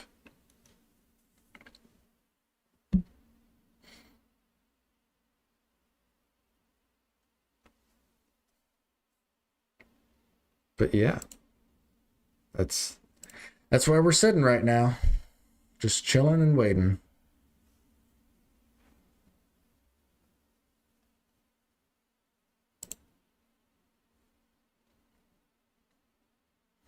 Yeah, the plan is like normal.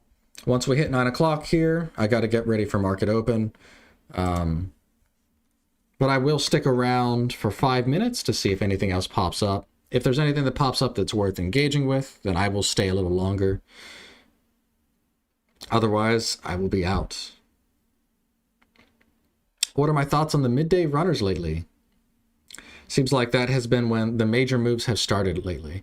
Not just midday, but also after hours. I think it was Bobby that pointed out, I can't remember exactly, but someone pointed it out, and it is true that we've had a lot of after hours runners lately as well. Normally, I would say the distribution is like 40% pre-market, 40% during the day, 20% after hours. Like that's kind of the distribution that I consider normal. But it feels like lately it's been like 30% pre-market, I don't know, like maybe 40% market hours, and then 30% after hours. It feels like the distribution is a little bit heavier towards after hours. Like you've kind of drained some of the activity from pre-market and put it into after hours and market hours. Yeah, it definitely feels like it's slower right now, pre-market. Historically, pre-market's always been the best performer, at least in terms of opportunity. You do have those big movers during market hours, but you also have the halt risk, which I don't really like to mess with that. So, especially shorting, like, because I'm doing this as a shorting strategy, I am not touching halts. I'm not messing with that. That's where the really bad stuff happens. So, yeah, I don't have any plans to mess with market hours with this strategy. With the other strategy, like the falling knife one, I wouldn't mind doing that, but not with this.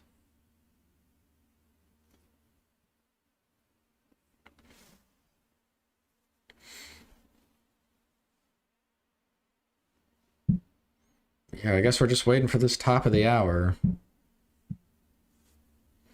As far as trades today, it seems like the vast majority has not traded, and I'm not surprised. There's just not really anything to be trading. If you are profitable trading, then you should show it to get credibility, and I do, Tony. Everything I stream is live on the channel. I also do monthly recaps, so you can see the recaps. And yeah, I've been documenting it live for about 4 months. You can go back and look at it yourself. I split up the movers in 4 periods, early pre-market. Okay, so you add a 4th category. Yep. Or pre-market, 7 a.m. to 9:30, midday, and after hours. Did I close my Goss trade from yesterday? I have not. The Goss trade is still open. Yeah, I took a YOLO trade on Goss yesterday just because it was, it had this complete catastrophe of a fall. And I bought at the bottom here, and where are we at now? I mean, I'm up a little bit. I was aiming for 45. It doesn't look like it's hit it. Yeah. Close, but not quite. But no, I have not closed the Goss trade. I probably should close it today. If it doesn't get to 45 today, I should probably just close it.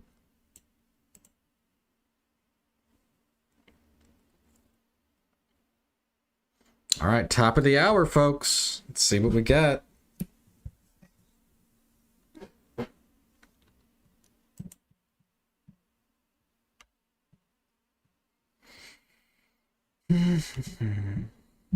If anything.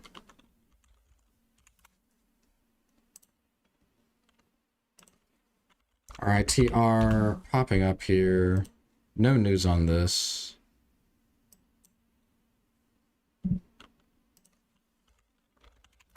Also, very high float.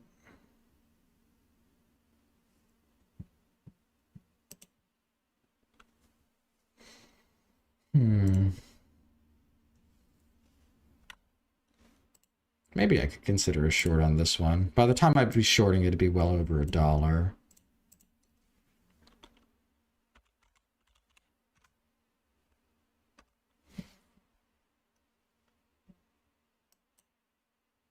Yeah, I could see me shorting this. It would need to get moving. The fact that there's no news and it's a higher float, those both work in my favor here.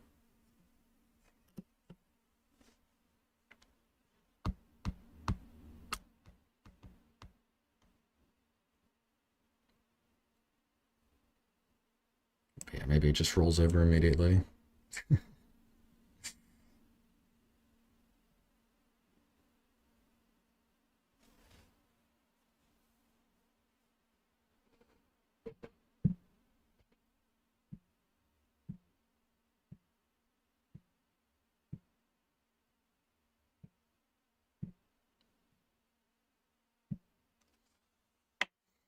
Wild's wearable device invests in the future of AI.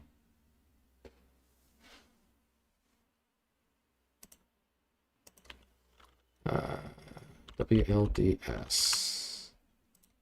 But this one's just kind of going flat.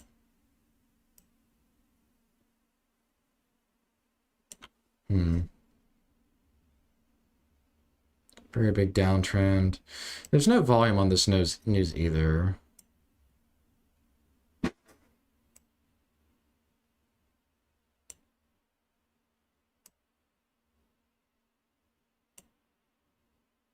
Yeah, I don't really see anything for that. You showed your account statements to prove it. I have not. It's a valid point, right? I have been showing it live here, and that's part of why I've made it clear that any trade that I'm taking in these accounts is live as a credibility metric. But yeah, a more valid, or maybe not valid, but maybe an extra layer of credibility would be showing the account statements. And I haven't ruled that out. No, I haven't done that. So just to be transparent, I have not shown any account statements. So if you want to hold that against me, that's a totally fair argument. And to be clear, I'm not trying to sell anything, right? I feel like if I was trying to sell a course or a product, then there would be more scrutiny on me to make sure that I'm actually producing what I'm claiming. I feel that because I'm not selling anything, and because I am streaming my results for everything that I'm doing here, like, that's enough, at least for now. But I haven't ruled out the account statement thing. Yeah, NASCAR brings up a good point. Most people don't share account statements, and for good reason, because they are not profitable. No, maybe, I mean, I can make a footnote about that today, talk about it with Claude, see what the repercussions or the legal costs are of showing an account statement. Wait, that was not you. I gave 100K for the course on Discord. No, thanks. My course is only a $1,300. No, if you're paying 100,000, it's not me.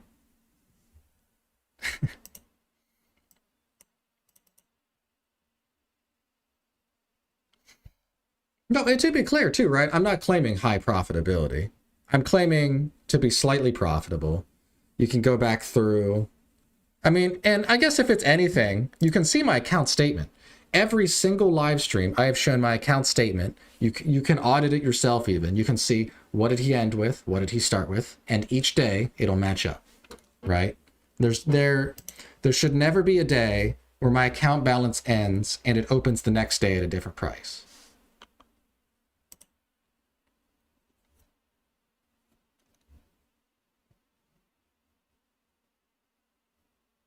Ross Cameron. Yeah, I think Ross is one of the only people that actually does it. He's probably one of the only ones. And I've made my arguments against Ross. My argument is not that Ross is faking profitability. I don't believe that he is faking it. Like, I think Ross's returns are 100% real. It's just a question of how he gets those returns.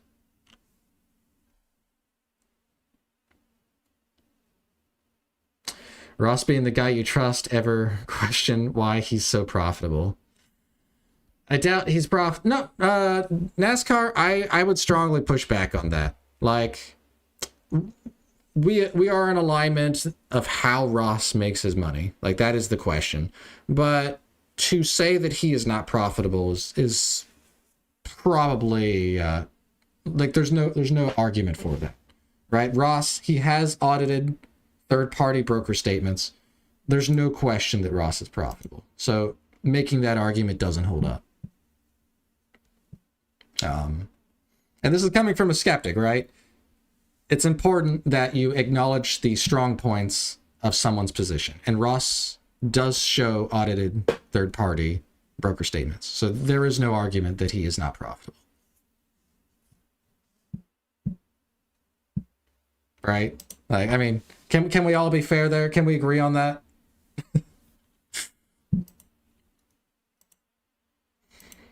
But yeah. NASCAR is saying he's profitable. Oh, okay. Did I misread? I don't doubt. Maybe I misread. Sorry. Russ being the guy you trust. Ever question why he's profitable? I don't doubt he's profitable. Okay. A double negative. I'm sorry. Yeah. Okay. Okay. We're just on the same page. I just can't read apparently. Okay. Yeah. Right. But like, and maybe sorry if I'm detracting too much now because of that tangent. Yeah. A lot of us, Tony, are saying that Ross is profitable. We're just recognizing that the situation that Ross is making his money from may have ulterior mechanisms behind it. And like the FTC did their investigation. They showed that most people lost money. And we're really looking into why are most people losing money. And that's really what we're questioning.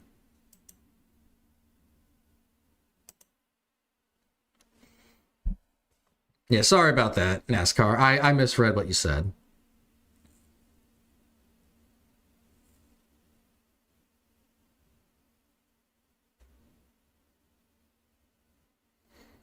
But yeah, I mean, we're almost 10 minutes in. There's still nothing moving. This has honestly been an extremely slow day. Props to anybody who stuck it out. It's just unfortunate, you know? This is just how the market is sometimes. Considering I didn't manage to get a trade, I'm probably going to take at least one more day to try and get a trade before I attempt to size up. But yeah. What's his unfair advantage? This is just speculation, and I'm not alleging it because it's very difficult to prove it. But structurally, the way Ross is set up is because he streams to thousands of people. And these are people that pay money to watch him. Like, he has a thing where you pay over $100 a month just exclusively to watch him. And then he buys. And if you look at a lot of these charts, after he announces he's buying, there's a huge volume spike that isn't him. And then he sells, and then the price will crash usually after. It'll sometimes like curl back up. I'm not saying that's the end of the move, but there is a bit of an overreaction every time Ross buys. And lining that up with a lot of people saying that they have like admitted to FOMO trading into Ross, like that creates an environment where Ross will buy, thousands of his followers will see that, and then they will FOMO chase in with him. Like, this is something that a lot of people have come out and said. I haven't done it myself, but whenever I was watching him live, I felt tremendous pressure to FOMO in after him. So I understand where this feeling is coming from. And by the way, I'm not saying that that's how he makes all his money, right? It could be the case that Ross has a system that is marginally profitable, and it's just that his students are amplifying his returns. I think that is totally, like, it's not a 100 or 0 thing, right?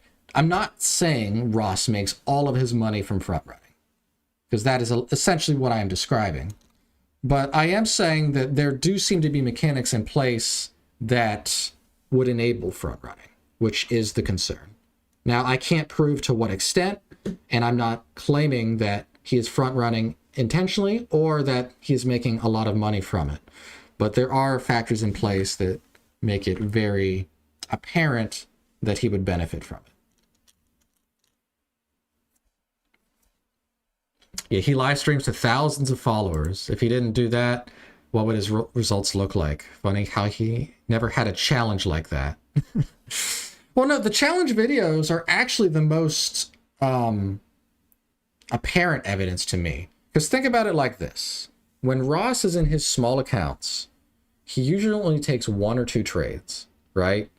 And if you notice on those account challenges are actually his best performers in terms of a percentage win. Now, of course, with like 20,000 shares, you're going to get slippage. So I understand that.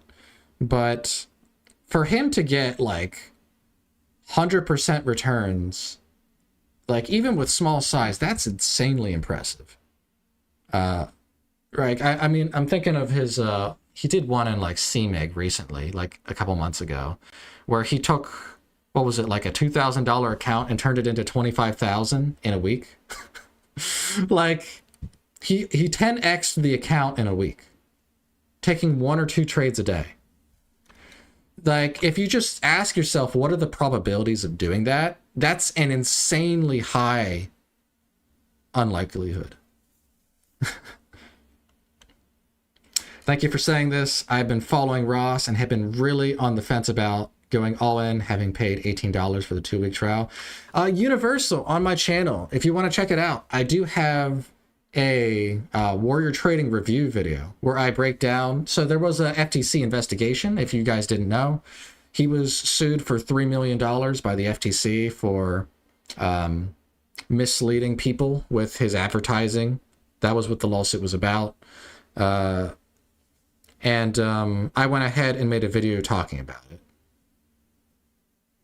But why is he successful with a small cap challenge without followers? What do you mean by that? Answer, bro. He's aggressive. Answer, bro. No, like, let's just be fair. The bagger. Like, I'm not attacking you about this. Like, let's just be like person to person. What do you think would real results look like if he wasn't using that kind of momentum, right? To go from a $2,000 account to a $25,000 account in a week is extremely aggressive growth. Like, I don't really know how you could do that continually, right? He's done this with multiple accounts. I don't know how you have that level of growth without some inherent strong advantage.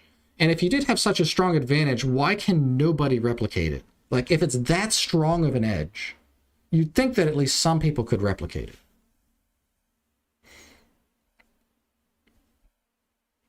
Actually, when he does cash on a small account, he struggles. The Weeble one, he quit halfway. Really? I saw he did a Weeble one, but it looked like he was doing good at least the first day or two. I saw he like almost doubled it. Plus, if you're a millionaire, you can take risk with a small cat account with no fear. It's like paper trading him, not the same. Dude, WTF. What? Or is he just that good? A master at his craft. 20 plus years experience in a niche area of the market. Just a thought. No, and I understand that thought. I understand where you're coming from. Right? I've found a niche to where I could make a little bit of money. So I'm not saying you can't make money, of course. It seems difficult for me to accept, given that most people lose, like the vast majority lose.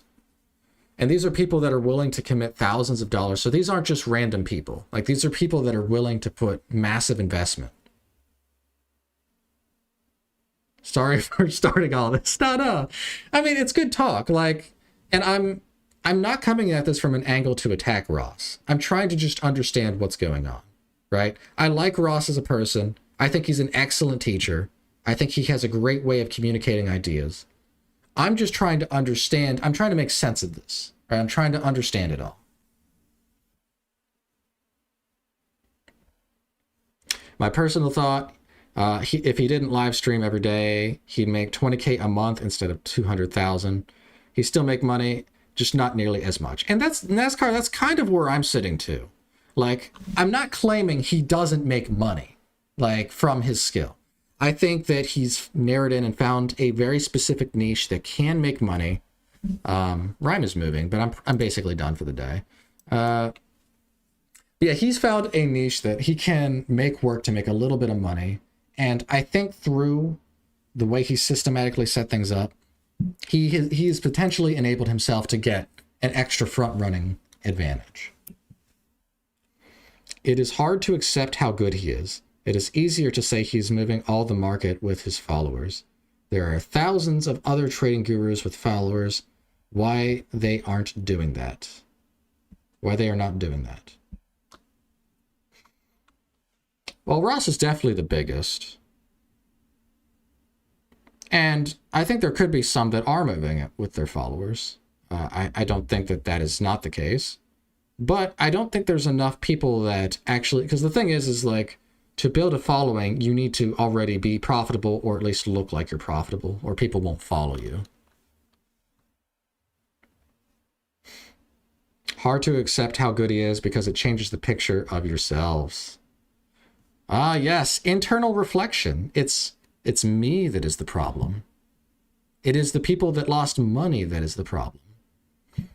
It's a very difficult defense to disprove, right? And it's very, I don't want to say deceptive, but whenever you try to turn an argument, when I'm saying most people lose money, my argument is there a structural reason for that? Your argument is these people aren't taking accountability. I think there's valid critiques on both sides, but simply saying one or the other invalidates the other is maybe drawing the incorrect conclusion. I think both of these are at play, right? There's certainly people that aren't taking accountability for losing money with the course, and there's certainly people that aren't able to make the course work for them. So I think both of these can be true. Both of these can be false, right? Allure. Ross's process is simple. He's an exceptionally good trader, and has capital. His average profit per share is only about 17 cents. Only 17 cents. But he can trade tens of thousands of shares. Saying only 17 cents is kind of wild, but yeah. Barry Bonds was good too. So was Mark McGuire. They hit home runs without steroids, and they hit so much more with them. Right, and that's also where I stand, right? Matt, you bring up what I have been basically parroting, which is that he's probably a good trader that just has amplified results. Just take the level 2 tape, reading, 20 years of experience reading that. There's a huge advantage over everyone else, and that's just one example. No, I agree, Carl. He definitely gets an edge from all of his experience, and I think he's very talented. Also, latency on the stream. He has almost no delay on his stream. Other streamers can't because there is also 5-10 seconds lag at least most of the time. Multi-pane, I think that's a weak argument. A 5-10 second delay isn't a make or break thing. That's not I don't think that's a strong argument. Yeah. RIME is moving. But yeah, guys, I gotta head out here. 10 minutes till market open. I need to get ready for the market to open here. I appreciate the conversations. I hope you don't think I was coming across as hostile to you guys who disagree with me, or Ross. I think it's a very interesting topic. Like I said, I like Ross as a person. I don't view myself as a hater of him. He makes a ton of free content that I think is super beneficial.